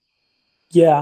That's it. So you got to respect the fact that it's going to suck for a while, but if you work really hard, you'll be okay. Watch that my YouTube. You watch the masterclass. It's really going to help you. A lot of stuff will start making sense. Right. Okay, we'll do that. And I will try to back testing, whatever you say there and see how I go. Hit me up. Watch those videos, come back in the next space and tell me how it goes, okay? I will do that, man, for sure. Thank you for this space, man. It was nice to meet you. Obrigado. And keep the good work. Thank you, brother. Thank you so much. I love people, man. Wow, I love it. Skyfish, are you there? Skyfish? Yeah. Yo, now I am because I was muted. Oh, hi. Hi, greetings, Chad. Thank you. So, first of all, thank you for all the educational stuff that you provide on Twitter. I find them always useful and full of value because everyone can learn. Even a knob or even an experienced one, they can find value in them. So I think that's a pretty good work. And even with the books and the videos, so great stuff there. That's what I wanted to say because sometimes we just we just love hearing it. Don't appreciate the things. I love it. Thank you. I love making a difference. So thank you. Yeah, that is important. Just wanted to point out because sometimes we just go forward with our stuff and we just don't start to appreciate the things that we get for free. So for that, thumbs up. To European. You have a European accent. Eastern Europe? No, but you won't guess that. Don't lose the first try. You won't guess my country. Believe me. All right. Belarus. Belarus. No. It's Albania. It's Albania. Albania. I have a friend from Albania when I was younger. No, okay. Good to hear that. Yeah, good to know that you know the country, but absolutely. Very good. So I wanted just to before I make it more technical question, or just I want to have how do you manage your life balance, man? but because you mentioned you spend too many times or too many hours in the charts, how does it Yeah. impact your life life? How does it see it? How has it been for you? It's constantly there. I have to constantly I have to make sure I do other things, otherwise it will overwhelm me. Yep, that's what I mean. You know, I've made it my life. It's worked out pretty good, but you know, like I'm still balancing. 5 years ago, I was fighting cancer and I was basically bankrupt. And Yep. my life's turned around, and I'm cancer free, and I'm doing much better. And it's, you know, crypto and trading was like something that I focused on, so I didn't focus on fighting for my life. And I've continued with that type of enthusiasm and effort, and it's provided for me a pretty good life. But I have a lot of hobbies. And I'm writing books. I'm about to publish a third book. I love writing. I love just doing a lot of stuff. And good to hear. You know, you got to find a balance. When you love something so much, not that I love it, but when you're if you're gonna do, not that I don't love it, but if you're gonna do something that much, you have to do you have to balance it out. You have to be aware of it and find ways to balance it out. Force yourself to find some balance somehow. You got to just got to focus on that. Yeah, totally agree with you. That's why I want to ask, because you mentioned that you spend a lot of hours on the charts, and you It's have to fun spend to those be good hours at on the chart. something, though. It's fun to be good at something, and I try to put out value. I try to hold myself to a high standard, and when I'm tweeting out, I try to think like, am I creating value? Can I create value? And knowing that I think I've got the experience that I can see things that are of value to people. So it's like a feedback cycle where I do it and then everyone responds to it, and I know it's a good observation. But yeah, it's a balance. I mean, I don't want to miss a move, but I also don't want it to own me. So Yeah. it's like anything, it's a balance. Thank you for asking. Yeah, just want to ask, because a lot of people normally, and because the spaces of this type, they ask about technicals and cancel and things, but after all, we're all humans, and we have also a life after that. And I mean, do a yes, lot, you know. I try to. Nature's big for me. I try to really plug into nature, and so that helps me. So it's a great topic. I'm glad you reached out. Okay. Yeah, it makes me happy. Just I wanted to ask you, you mentioned also that you study psychology and stuff because you Yes. have to, because of the trading. Yes. Do you think that most of the people get in love with the result without even going through the process in all this crypto and even in stock place? Because I see people like getting enthusiasm, but a lot of enthusiasm, even myself included in many time before that, they get enthusiasm even when they lose money, because somehow they fall in love with the result, which it would never come true if they think it that way. From a psychological point of view, do you think this is something that holds people back to really see the things for what they are? You know, I would tell you this, and we'll wrap it up. I'm so glad to talk to you. That awareness is difficult. To be able to step out of yourself, it requires the ability to break through the emotion. I mean, emotion runs us. We're emotional creatures. We're intelligent animals. And as much as we try to think we're these like special, you know, beings, that we're just emotional animals. We're really smart apes walking around, and we get emotional. When we get emotional, it's hard to step out of that. So trading gets us emotional. We ride the waves, the fear, the excitement, the enthusiasm. It's really through awareness of ourselves as we're going through those experiences that helps us find a way to succeed and to navigate these choppy markets. So that's just how I think about things. Thank you for kind of asking about that stuff, and it's great to have you tonight. All right, man. Thank you. Thank you so Chad. much. All right, moving on. Before I get to creative thinking for some folks here, let's go with Smash Main coming back in the mix. I'm back, baby. What's up, Chads? Hi. Glad to talk to you again. Yo. Quick question. So obviously you're directionally, well, my impression is you have conviction directionally that we're in a down market and that the trend will continue. I think that's fair. I think that's fair. As much as I try to claim I'm 1,000% objective, I think that's fair.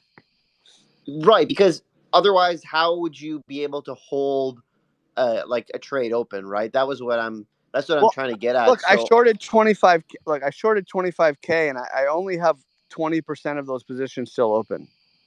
okay, so you are like basically covering as you move No, I'm not forward. covering. I've taken profit, like deep profit. Those Okay. all triggered. Those stop losses all triggered deep in profit. And I progressively. This is what I preach. Like I practice what I preach.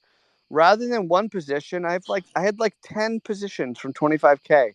Mm-hmm. And the price drop was so quick that I was able to move it down with each level, and most of them triggered at like low 21K level, like high 20.87 to 20.2. Like that's deep profit, but I still have a 20% of that position because I'm from so much higher. I can just wait.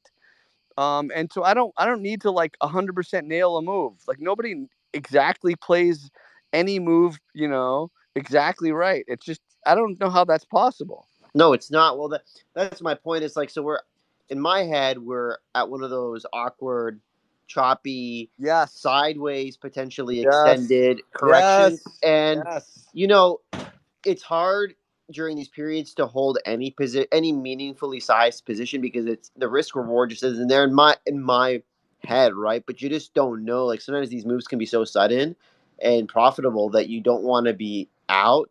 So my question to you is, like this is just I'm curious, when do you decide to like sit on the sidelines? Is there a point when like I Never. think right now it's just I'm way too never on the choppy? sidelines. I'm never on the sidelines. I want to fight the hardest conditions and get better.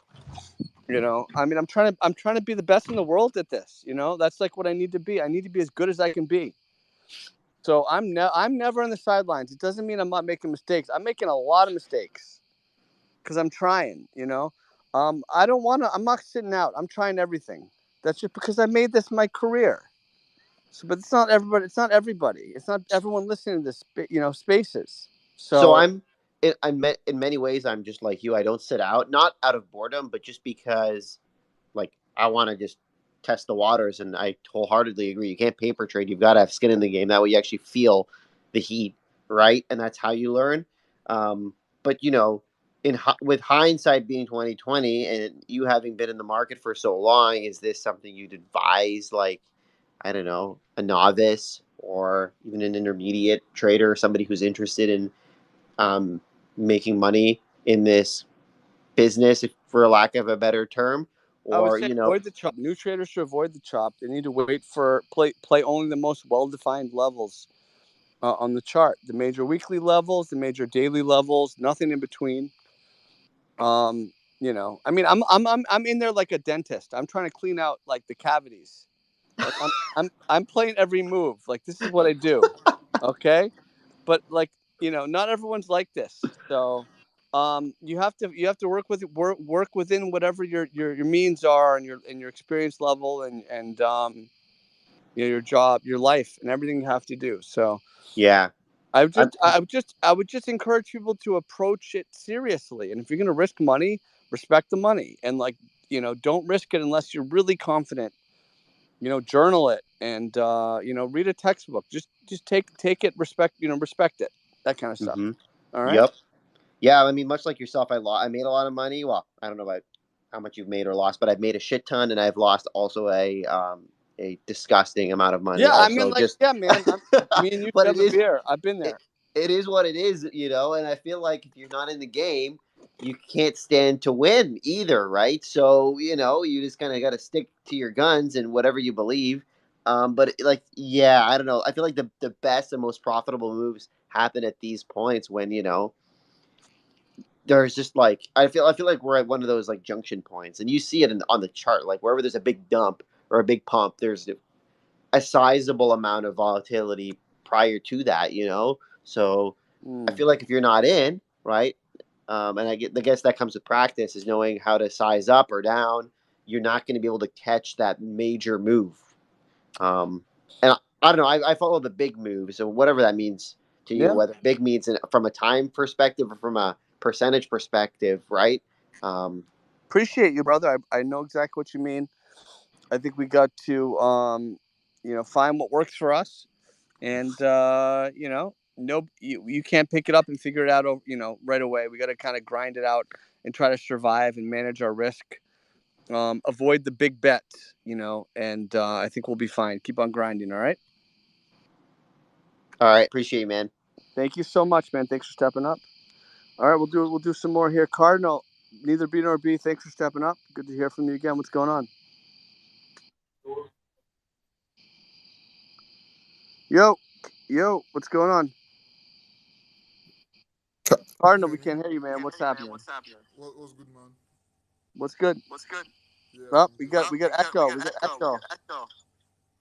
Just a second. All right, I'll mute you real quick. Let me get Frankie in here. Frankie, what's going on? Frankie, are you there? Hey, Big Chad, what's happening, bro? What's up, man? How are you? Living the dream here. Living the dream. Listening to you. Thanks for hanging and the out. boys all the time. I just wanted to touch base on a couple of things, man. If you don't mind. The first one is you're always, I've been listening to you say this for the past at least 5-6 months that you only trade if anything happens in the market, macro or anything else, it will show in the price action. And that's what you play. And I love that basis. But often I'm seeing you saying about sentiment. And yes. Well, here we go. Here's a good question. So I'm just wondering where, because if sentiment's high or low, whatever, that should show in the price action, right? Yes. Yes. And then I'm just hoping that you can kind of tie that together for me. I can't really. I can just tell you, man, sentiment's like as good as TA. I can't explain it. I don't know. I've been doing this for a while, and it's just like, if you look at the Bitcoin major tops and bottoms, you check my tweets, like over the years, there's been these like tweets where I'm like, too much enthusiasm or not. Yeah. Everyone's giving up. There's just something like people can just tell you the story. But it's hard because everyone, you have to be objective. Like, there's the people who say I'm bearish because everyone's bullish, but they've been saying that since like 30-40K. Right. And then there's the people who kind of really can step back and look at the kind of sentiment extremes. We haven't had a sentiment bottom. We haven't. And usually you see that with a market bottom. And sentiment though, like this morning I woke up, I saw that tweet from CZ and it made sense. But he epitomizes retail like mentality. Like, and I get it. And it's fine. It's not like a value judgment. It's just like you go long when bears are celebrating, you go short when bulls are celebrating. And the rest of the time you read the textbook. You wait for those sentiment extremes. And I woke up to like major bulls celebrating in a downtrend. It's a downtrend. So I mean, I'm not gonna can we just do I even have to say it? Like, I wake up, I go to bed in a downtrend, and I wake up to bulls celebrating in a downtrend. What's my first reaction going to be? You know what I mean? So, yes, maybe that could be the bottom, but like, that's where I'm coming from. Yeah. So you do take it. I just mean you can, I guess you look at price action, and then when the sentiments like this morning, it's rising, everybody's celebrating, and then you see I guess 21.6 coming up. You're like, okay, this is a daily. You can't beat sentiment plus TA. It will always it's undefeated versus fundamental analysis. It will never be defeated because it's the market participants and it's the price which factors in supply and demand. Yeah, I'm all about that, man. Honestly, you've changed my whole approach to looking at these charts, to be honest, in that sense, and like everything else. I'm glad I gave you a little shortcut. I'm telling you. Yeah, and just one quick one, Chad. Obviously I'm a Bitcoin Live member, or else you are. I don't know what I'll do with my life. I think okay. How's that going? How's that going for you? Oh, it's amazing, man. You like hearing from me twice a week, no matter what. Yeah, I was gonna actually write that on my comment that it's actually unbelievable that you've been doing this for 4 years, two times a week without any breaks, in terms of like it being your desire to like help us out and like update everything, and it's like the commitment to that and the resilience to that is you know, you deserve at least a handshake if I ever see you, because that's something I that not a appreciate lot it. of people can do. I just feel like no matter what, if I do an update, I'm creating value, and Yeah. I know it helps me because I'm practicing. So, like, no matter, like, my whole life is built around these Bitcoin Live updates. My whole family knows. My I family find knows it. I find that funny because I find that whenever my trades actually go well is whenever I'm trying to, like, my buddies are over at my house and I'm explaining what you explained, and like I'm like, oh, here's the daily MA, the daily MA8 is here, and the daily EMA 34 is here, and then this is what happened here, and I'm saying, everybody's like, man, if you videotape this and you put it on YouTube, you would make millions. I said, no, but there's a guy that already does it. That's fantastic. Thank you so much. Anyways, but one quick one. You mentioned on the on your last update, you said that 21. It's hilarious that this happened because I played the market really well the last couple of days, and then I Good. got killed yesterday. Ugh. Yeah, but I was like, I couldn't believe how well I was doing, and then I was like, okay, and then I was making, honestly, Chads, on like 15, like 10 to 15 x leverage. I made like 4 trades over like 200%. So you know But everything Do you know when the biggest losses come? right after. I know that's in the book. Right after the biggest. I know. Yep. I know, and I'm killing myself over that. But Well, the it's the normal. the best part of it all is because obviously I made money shorting it down, and then I longed at like 19.1, and I came up, and then like 19.5 came up, and I said, okay, this is resistance here. Like, I faded every move that came up. Yeah, underside of the descending triangle. Yeah. Of course. Yeah, exactly. So then I said, I'm gonna fade this, and I've been going like pretty small positions in terms of like actual money. Yeah. And been killing it like 200%, whatever. And then all my buddies are like, come on, man, you can do this. You can put more. And then as soon as I put more, obviously I'm crushed. Yeah. Right. So But play the then, major levels. Like, there's levels and there's major levels, right? There's. but here's my question for you, because if I had just looked down on my paper that was literally in front of me, you had written down, it's not even in the video, you literally written this down for us, and you said 19.6 triggers along to 2100. What did I 21,000, say? sorry. You That's said it? 19.6. Yeah, 19. It's your last update. You said 19.6 triggers along to 21,000, which is like perfectly what happened yesterday. And I just didn't look at the piece of paper, and I can't believe it. But when you say that 19.6 triggers along, my question is, because then I'm waiting for like it to pass 19.6, to cross 19.6, and then it to retest 19.6 to then go up, right? Yeah, that's But that's reasonable too. Yeah, 19.6 was long. It created a spring, the thesis of a spring. yeah, it was beautiful. But then, do I wait for on the spring? Do I wait for a pullback to 19.6, or No, do I that's only just? if you miss it. You only wait for that if you miss it. You want it. Yeah, if you can, you enter at trigger level. So You said classical okay. charting. So listen, I just did an interview with Peter Brandt, who's like. Yes, I watched it. Great. I mean, the guy's. I mean, how somehow I'm a colleague with Peter Brandt, right? Right.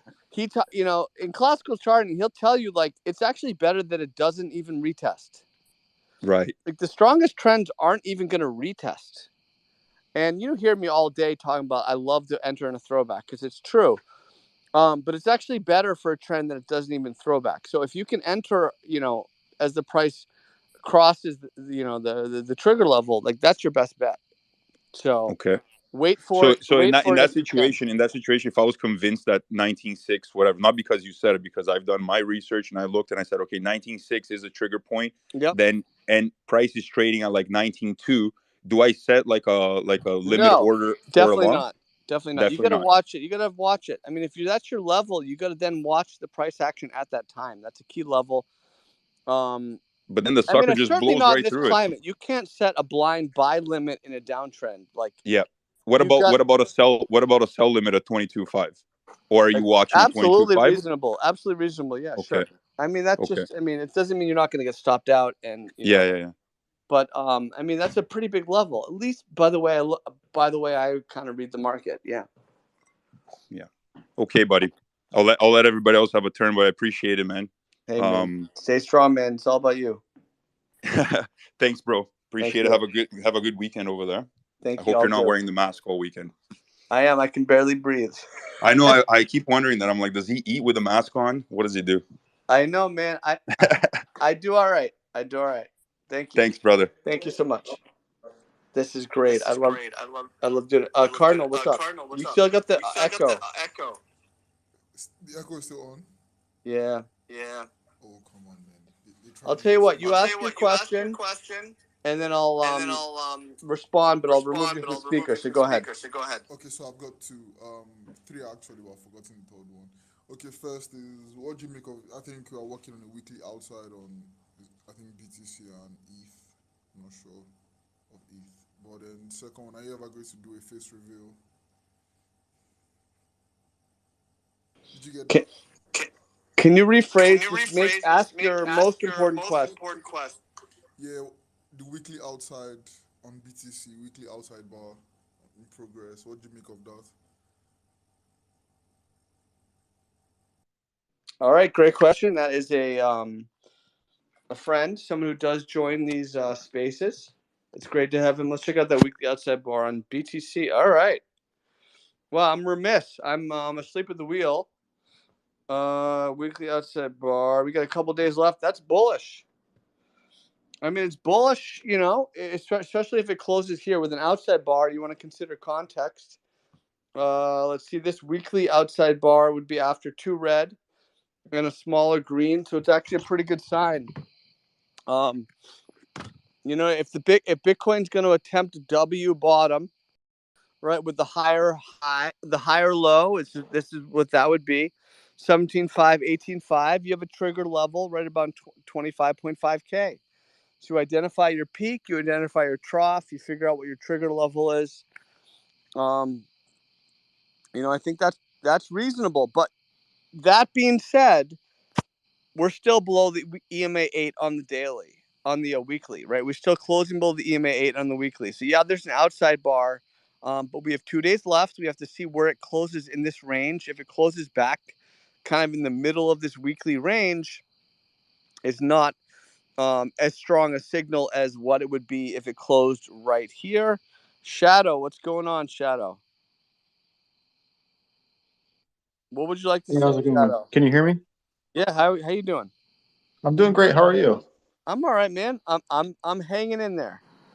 There you go. All right. Well, my question is about scalping. So I've done a few hundred trades or so trying to learn, learned about risk management first, obviously, so I didn't lose my house trying to figure out how to trade.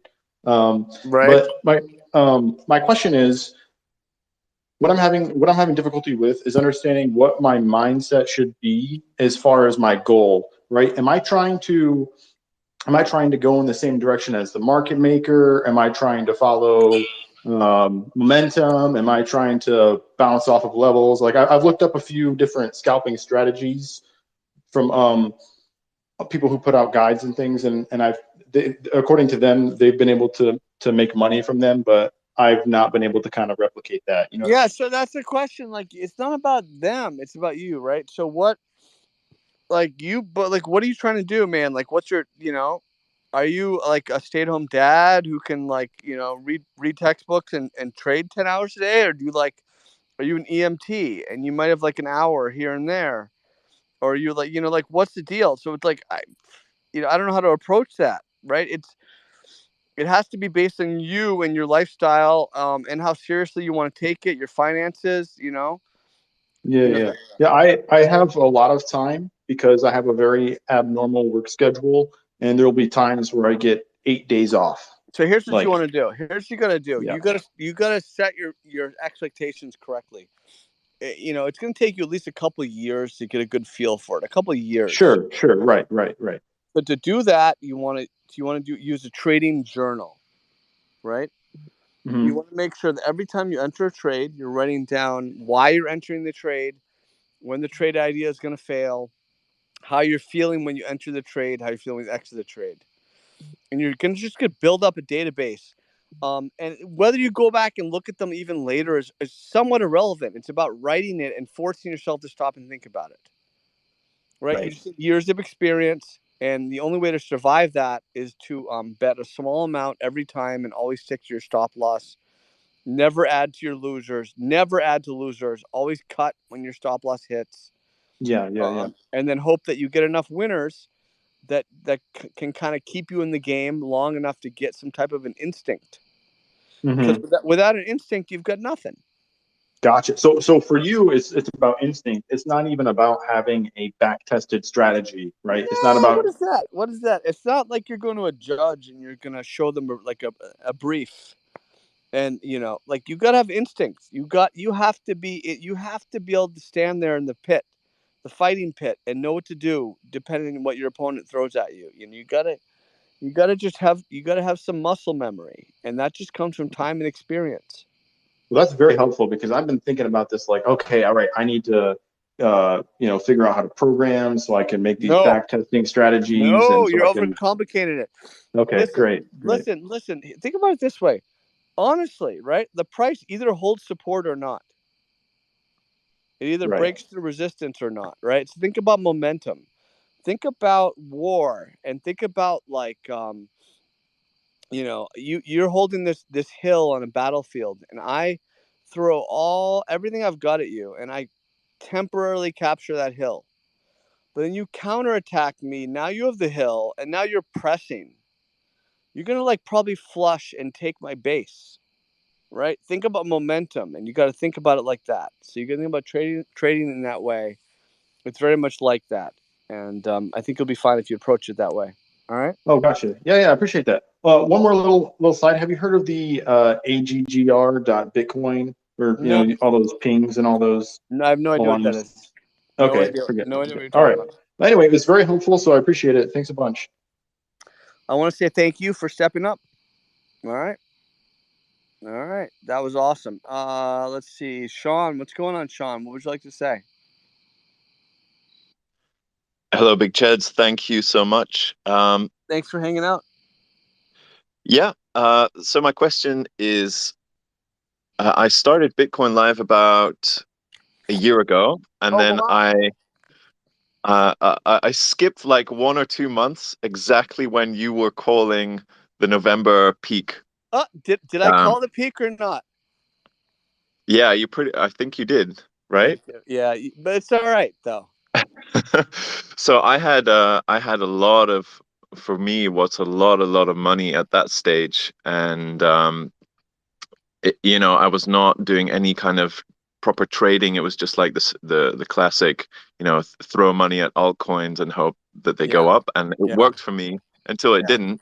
Yeah. So I have had to deal with like a pretty brutal mental process of seeing like life-changing money where I could have like just literally chilled out for years, turn into. I did that. I've done that. I've done it. I've ridden positions up, like all the way down. The popcorn trade, as Peter Brandt calls it. It's so painful.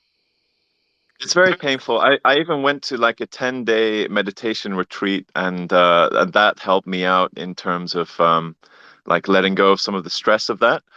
But now I'm like, at least I got out and I have pretty much double what I put in, which was my entire life savings. So I've done okay. But now like the question is like when I'm gonna get back in, because I'm completely out and I can just see myself, wait too long to get back in. And I'm following both you and Bob Lucas in Bitcoin Live, and Bob Lucas has a different approach, but I could see it kind of going wrong a little bit by combining watching you and Bob Lucas, because he has a different approach. You have a different approach. You're more like in and out. What I feel like you do really well is more precise, and he is a bit more like, okay, this is kind of the general stage where you want to be buying, and for long term. He's more long term, you seem more short term. But what I really feel like you do really well, and what I agree with you on, is that there hasn't been like this sentiment bottom yet. And that's what I feel like I want to wait for. I don't see myself as like an in and out trader short term. Maybe a little bit here and there for fun, but I just kind of want to get in to something for a longer term. So then I'm curious, how would you what kind of strategy would you use to get into something a bit more long term rather than Like the Bitcoin trading. or Ethereum or what? Yeah, Bitcoin or Ethereum, both. It's tough. I mean, for Bob's, Bob's like a really good guy, and I have a lot of respect for Bob, and it's been fun to see him grow, and I think it's been fun for him to see me grow, because we've been in it since the beginning.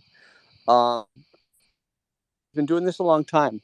He's a cycle trader, and I've studied cycle theory, and it's not something I'm really like I think about it, because it's kind of against. I don't know if you heard earlier in the space.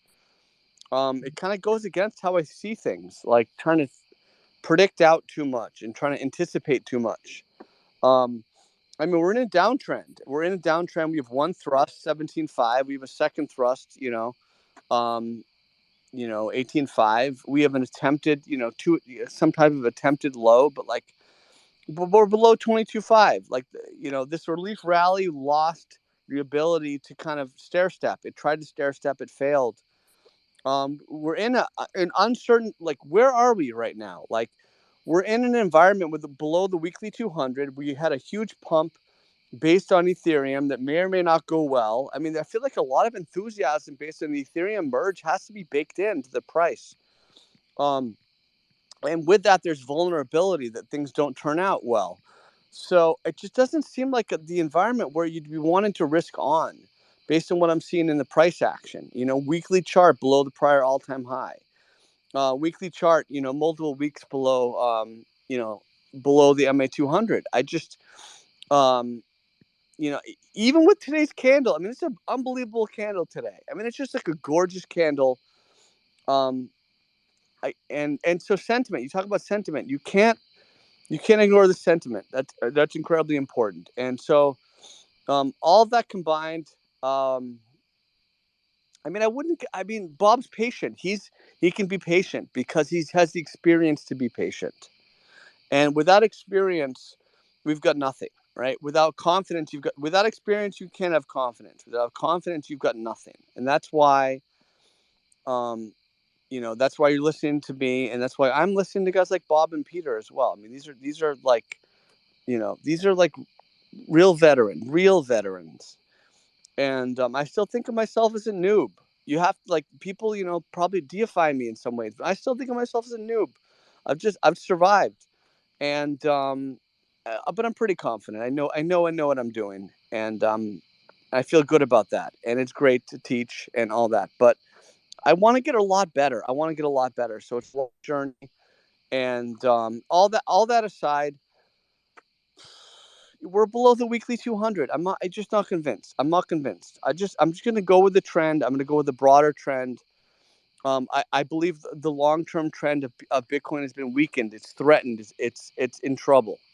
And I can't look past that. I think the cycle's broken in some ways. So that's how I would answer that.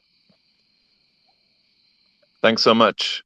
That definitely covers it. And one thing I'll add before I go is definitely thanks to you, thanks to your kind of teachings. I got out everything just before it crashed under 40K. I also helped some friends get out, and you have saved me a lot of money and losses, or at least helped me keep a lot of my profits, put it in a more positive way. So thanks so much. I really appreciate it. You, man. And without you, so thank you so much. All right, let's cheers. Thanks to you. All right, we'll do a few more. Craig, what's going on, Craig? Hey, Chids, how are you? Good. How are you tonight? Yeah, good, mate. Well, it's actually lunchtime where I am. Can you do my accent? What are you having? What are you having for lunch? Red Bull. That's the way to do it. That's the breakfast of champions. Hey, I won't keep you too long, man. I wish I sort of started following you earlier. That's always the way. But yeah, thanks for what you do. I like your comments, especially on Twitter, how you cut through all the BS. Yeah, it's just really good. You just tell it how it is. Like, even like you're saying just before, my friends, we're in a downtrend. You like to keep it really simple. You know what I mean? Listen, I appreciate that, and it just makes sense to me over time. I mean, I've, through my experience and studying, I mean, you got to go with the trend. I find that I get in trouble when I ignore the broader movement. Yeah. And just basic things like stop losses, they're there for a reason. You identified that line, it stops out, that's what it's supposed to do, but people just keep buying back. Well, listen, if selling were as easy as buying, we'd all be retired by now. Absolutely. And it's the part where you admit you were wrong that's so hard. I mean, a new trade idea is easy to come up with, and one that can be compelling, and it sounds great, because you drew a trend line, or because a moving average, interacted with the price. But what happens when it fails? It's like, that's what matters, is what you do when your beautiful idea failed. Do you sit around and say, oh, now I'm an investor? I was trying to trade, now I'm an investor, I'm just going to hold it. And that's what happens. You hold something, now you're married to it, and then you can't sleep, and you think about it, and it owns you. I mean, I'm all set with that. Yeah. And also, just quickly, I do like it how you frame things, trying to get people to think about it a little deeper, not just complete spoon feeding. Listen, I mean, look, I want the people who want to learn to get the clues, and I don't want to spoon feed people. I want to teach people how to fish. I don't want to hand them the fish. Yeah. No, it's very good, mate. You're definitely on my follow list for Twitter, because I've refined it somewhat. I don't want to get lost in the toxic swamp. Good. Well, it's kind of you, man. I'm glad you stepped up tonight. All right. Thank you so much. Good. Thanks, buddy. Appreciate you. Take See you. care. All right. What's up, T-Bone? What's cracking? Hey, Big Chats, how you doing, man? I'm good, man. I'm gonna do a few more, but I'm definitely gonna get you in the mix. What's happening? I appreciate it. Question on trading systems. I think I've heard in the past, you've just, in passing reference, you mentioned you used to use the Ichimoku cloud. Oh, a long time ago. And I'm just curious, what'd you like about it? What'd you dislike about it? Why'd you dump it in favor of something else? It was too predictive for me, because if you look at it, it's based on like a look back period, and then you project out like a certain number of days. Who uses it? I think not Ledger Status. Carpe Noctrum, the guy who's a 33K by July. He uses Ichimoku. I follow him.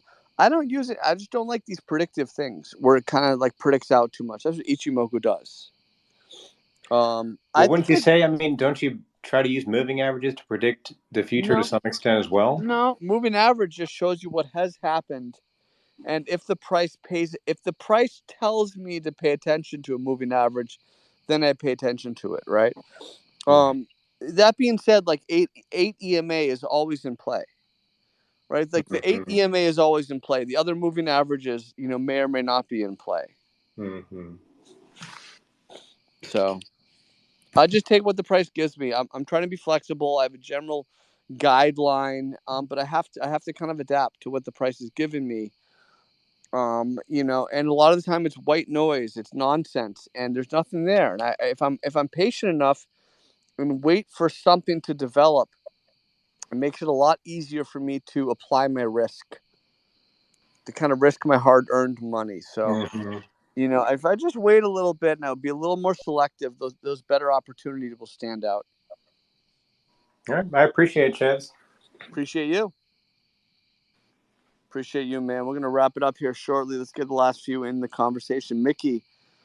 What's going on, Mickey? Sheds, how are you, my brother? I'm all right, man. What can I do for you tonight? Mate, I have had a terrible run. I came into crypto April this year. And April 2022, okay. Yeah, so new to crypto in April. Oh, right at the top of the right at the beginning of the slump. Yeah. And it's taken the bejesus out of me. So yeah. I need obviously down a fair bit and whatnot. And then everything you've said to the listeners resonates. I was supposed to be day trading, and then it switched to investor, and I'm sleeping on it, and I'm holding, and I'm waiting. And yeah, you're letting it own you. then You're not in control, right? You're not in control anymore, are you? Correct. No, absolutely not. And you spoke about confidence, and it's a domino effect. Without the Yeah. experience, you don't have the confidence. Problem is, confidence is absolutely down. It's sometimes resorting to buying high, selling low. Well, not now, but there was buying Yeah. high, selling low, and Yep. so if you were to simplify it in 5 points, entry, exit, trend line, support, resistance, EMA, Yep. MA. Have you What are watched, the 5? mate? Have you watched? And thank you so much for reaching out. Have you watched my YouTube masterclass yet? Webinar. You've referred to it. I'm a first-time listener, but what's maybe one of the best YouTube videos to start with? Is There's it a called playlist. Masterclass? There's a playlist with 3 videos, which you have Yep. you have to watch these videos. Yep. Okay, masterclass tutorials. It teaches you volume, candlesticks. I mean, it's like ridiculous. I mean, I give you what I got. I give you what I've got. I mean, you got to watch these things. 3 videos. Perfect. All right, that's gonna teach you everything. That's your 5 bullet points. But listen, here's what I want to try you to kind of think about. People talk about being stuck in a trade, right? Like, I'm stuck in this trade. I bought here and it's lower, I'm afraid to sell or whatever, You're never stuck in a trade. You are simply choosing to remain with a failed idea. Correct. You have to define your risk at every opportunity. You have to be the one who just says, I'm sticking to my stop loss, or I'm coming into this position lightly, or I'm waiting for confirmation. Like, you cannot let the market define your risk for you. You have to be the one defining your risk. You have to feel you're in control. You have to be in control at every step, or you've got nothing. You ain't got nothing if you're not in control. So find a Absolutely. way And to when be you in lose your control. confidence, you lose the control. And then it's a big turnaround trying to get that control and that confidence back. If And you that's ever where I've got to reset strategy, start fresh, good, when clean the slate. every time I've lost my confidence, I've blown up an account. I've run it to zero. I read a textbook every time I did that. Yep, gotcha. So Let me that's start with worked the for me. masterclass and go from there. Yep. All right, man. Thank you so much. Legend. Thanks, bud. All right, that's great. We're gonna do a few more. We're gonna wrap it up. It's been a great Spaces. By the way, if you're listening on replay, thank you so much for being patient and listening to replay here on YouTube. I'm probably hanging out with you on the chat room. I'm Big Cheds on Twitter, Cheds Trading on YouTube. Check out the masterclass webinar playlist. Check out the free version of my book, Trading Wisdom, 50 Lessons Every Trader Should Know. I am the author. That book is available on Amazon, highly rated. It's done really well. I'm super proud of that. I'm also a founding analyst at Bitcoin Live. Bitcoin Live is the best, legitimately the best in class educational platform for crypto. I'm part of a world-class team of analysts. I'd put us up against anyone, any team. You bring your best. I got Bitcoin Live. I've been doing market updates for 4 years, twice a week. Check that out. It is no joke. You've been patient. The crazy Mort. What's going on? You've been patient. What's going on? The crazy Mort. It is your turn. OTC hearing aids. What's going on? This is your shot. I'll give you. Okay, I was muted. Now I'm back on. You're Or am back, I? man. You were gone, and now you're back. Well, I think I was unmuted, and then whatever. So I'm Things just glad to happen. be here. Thank you. And I really do appreciate all that you do. Appreciate you. Thank you. I've been following you since I first got into crypto in April of 21. I mean, I have a similar April story. 21, so just just before May of 21. Yeah. So, but you got in. You started following me like just after we dropped, or just before? You know what? I can't recall exactly when I started following you because I found you through Crypto Banter. Okay. And so I think you did just a few episodes, and I got 13 into that episodes. stuff. I did 13 episodes on there. That TA has stood up really well. Stood up to the time. Oh yeah. Well, and that's why I basically broke away from them, and I started following you exclusively more because I just found that your stuff was, a little bit more on point with the probabilities. So I appreciate that. But those are good people, though. Those are my people. And but they are. Yeah. they were a little more enthusiastic than I was, but they've been good to me, and I've done my part, and I respect that. So Well, and they have the best theme song in crypto by far. absolutely, everybody So get out of bed, bitch. Let's go. yeah, get out of bed. Let's go. Let's go. So so that's how I found you. Thank you. And I honestly can't say exactly when it was, but I knew right away that I thought you were a little bit different. And so I've followed you since then. I'm Chet. Come on, I've Chet. read your book probably 5 times. Wow. You well, right. you inspired me to read Shaybacker, Good. Nyson, and then CMT level 1. I finished that probably. I think I was in Mexico when I finished that, actually, just a few months ago. So all right, okay. And in March or April, tweet, and you actually retweeted it back out, which I thought was really cool too. So you did. All right, good. Hey man, we're on the same page now. Yeah, so I mean, but I'm nowhere near where you are. I would say that my TA is pretty good. But my biggest problem right now is, I wouldn't even say it's discipline. I'm pretty disciplined. I set up a trade and I set my stops and I follow my stops. I guess my problem is I get, well, this is a discipline thing. I get really excited when the price increases. And so I get the FOMO. And then when price decreases, I never play a bounce. I'm always thinking it's going to go lower. And so I always miss, I feel like I miss every move. And so, I guess one question I have is, I know you probably started there. I know everybody starts there to a certain extent. What did you do to fight that? I guess specifically, do you have any recommendations? Were there any books that you read, psychology books, or just, was that something that you had to overcome on a personal level? To what? To be afraid to buy a dip? Well, to be afraid to buy a dip, or I guess to be afraid to go short, at a resistance level. No, it's you're on the right track. It's just experience. Look, if it's a well-defined level and it's resistance, I'm ready to go. Like, I let the price tell me, and then that's it. Like, the price defines these levels, and the more defined they are, the easier it is to trade it. Yeah. But you got to find a style that works for you. Like someone asked earlier about like Ichimoku clouds. I don't use them, but like somebody could use them and like out trade me, and I'd have no problem. I don't care. Like, I don't care if someone can out trade me. Right. Like, I just want to be the best I can be. Like, that's my style. And to everyone, it's an individual experience, and people get like lost in that, trying to be like this other person they see, right? So, find what works for you, and kind of go from there. But I just look for really clearly defined levels, and try to be aware of what I'm doing. It's just mindfulness, and that's not easy. Like, how do you how do you practice mindfulness? That's different for everybody, but you got to try to be aware of what you're doing, and don't let yourself just run amok. You got to kind of monitor yourself. Yeah. Can I ask you one more question? All right. So about, I think it was 3 weekly candles ago, on DJI, Dow Jones Industrial. Here we go. And I know I'm getting away from crypto a bit, This is and a I'm little sorry. bit wonky. This is wonky.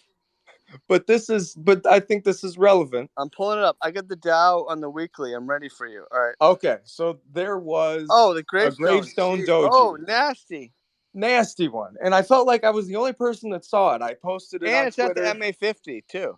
Yeah, well, and you know what? Honestly, Upper Bollinger. I didn't look at that. I did notice it was at the Bollinger, but I didn't notice that it was MA50. So that's, I need to put all those pieces together a little bit better, I guess, too, because you saw it right away. Well, I mean, it's just my setup. I mean, like, I know my setup. I see. It's just, I don't know what your setup is. I just, but MA50 weekly, MA50 is like no joke. I mean, you're not going to ignore MA50. I just MA50 works. It's big. It's but whatever. I mean, let's not get too wonky. But it's confluence. You're looking for It's just how well defined the level is. Is it one data point? Is it two? Is it three? Is it the prior support and the moving average and the lower Bollinger Band? Mm-hmm. You know what I mean? Like, all right, now we're paying attention. So I get all these signals, and I see them, and I still am hesitant because it's about the same time that everything started to drop. Yeah. And I just feel like I see something, and Is it I money? notice it's in a different chart. Is it I'm money sorry. you can lose? Go ahead. I'm sorry. One more time. Is it money you can lose? I mean, it is. I don't have much money in the account that I would be shorting with, so it's not going to impact me too much. That's good. So yeah, I mean, I guess the answer is yes. But I do feel that if I would have shorted Bitcoin there, like my instincts told me to, Where? at around that level. Short of where? Well, I don't know exactly what the date was, but around when the Dow had that gravestone doji. Was that the 25.5 triple the bearish divergence? Yeah, that's in I think it Bitcoin. That's a was. triple bearish divergence. It was ridiculous. I've literally never seen Yeah. that before. Yeah. Well, That was I mean, in my ridiculous. short time trading, I hadn't either, but that was on OBV. Yep. And I've been using that. I think I sent, I've been using OBV exclusively instead of RSI. I've just kind of RSI just eliminated gets that. you wrecked. RSI gets you early. Well, If and you want to everybody be early, uses it. RSI is great if you want to be early. Yeah. Yeah, I just feel like OBV is one of those things that unless people follow you, they're really not, they're not using it. That's fine. Look, Yeah. So it's good for us. You got to have people on both sides of the trade. All right, I appreciate you, man. I want to say thank you very much. Yeah, thank Heartfelt. you. I Appreciate really you. All right. appreciate you. Thank you. All right, man. Thanks for stepping up. All Bye-bye. right. You just got one more smash. I already had you, so I'm gonna bring Johnny on. I'm gonna wrap it up. What's up, Johnny? Hey, what's up, Chaz? Yo. Thanks for all you do, man. Thanks for stepping in. I had a question about the bear flag breakdown on BTC. On the bear flag breakdown? Yeah, let's see. Bear channel. What are we talking about? Bear flag. All right, let's go. What, daily? It's just the one that's gonna bring us down to about 15 to 16. Say again? The current one it just started to break down a couple days ago, and it's like descending triangle that just broke down like on September, 5th, 6th. Yeah, it's like looking like it's gonna the bear flag the pole's like gonna end up about 16,000 about there, 15, 16, somewhere around there. So I see a descending triangle that already met its measured move 18.5. I see a well-defined horizontal support zone around 19.6. I see a descending resistance or supply zone from 24 all the way down 22, really down to really 20K. It's a descending triangle. That broke down the height of the triangle, took us to about 18.5. So that's already played out. So I don't see like a bear flag there. I mean, the descending triangle already played out. Oh, okay. Maybe I was blowing it, but But listen, we're still below the weekly MA200, right? That's a big deal. I mean, I'd pay attention to that. That's up around 23K. That's the trend. That's the long-term trend. This is all consolidation below the weekly MA200. So I would keep that in mind. All right. Well, I guess my question, regardless of the bear flag, would be if it makes it down to like 15, 16, like how strong do you think that support is before 15 to 16 doesn't exist. There's no support at 15 to 16. It literally doesn't exist. Well, there's just like a couple of little chops from the There's nothing there. It's 12 to 14K is where support is. There is no support at 15, 16K. It doesn't exist. So you think it'll just fall straight to 14? I thought it would have already broken down. It hasn't yet, but it's been a real slow bleed, huh? Yeah, it's a slow bleed, but there is no support at 15, 16K. It doesn't exist. Oh, okay. All right. I was just thinking it might hesitate over there or something. No, it's air. There's nothing. I've been talking about 12K since March and April. 12 to 14K, because that's once you break 20K, you're probably going to 14K. Because there's nothing in between, right? So 15, 16K like doesn't exist. It's 14K. We'll see if we get there. We could have bottomed potentially, but I don't think so. All right. All right. Well, right on. Thanks, man. I appreciate it. Appreciate you stepping up. Appreciate that All right. tonight. Have a good day, bro.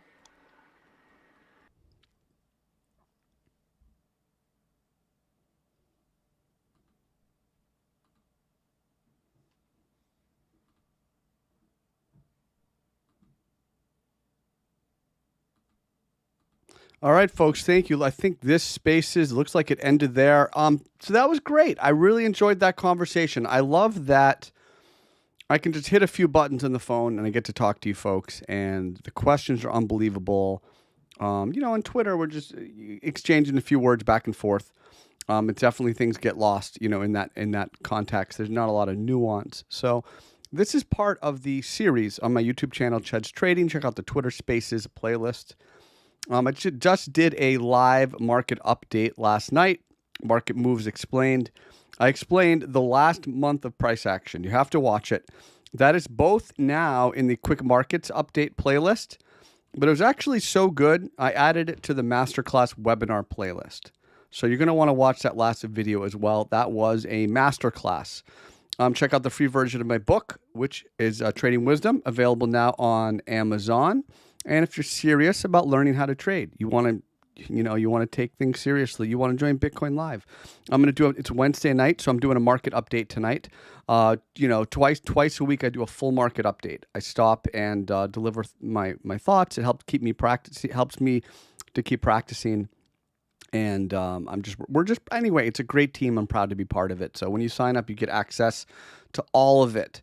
So check out these Spaces conversations. If you like it, check them all out. Check out everything else, and more than anything, thank you for just hanging out with me here today. We'll update here at some point soon. I'll probably do a Spaces now that I'm caught up on the Spaces. I'll probably do another one here in the next few days. So take care, and Big Cheds out.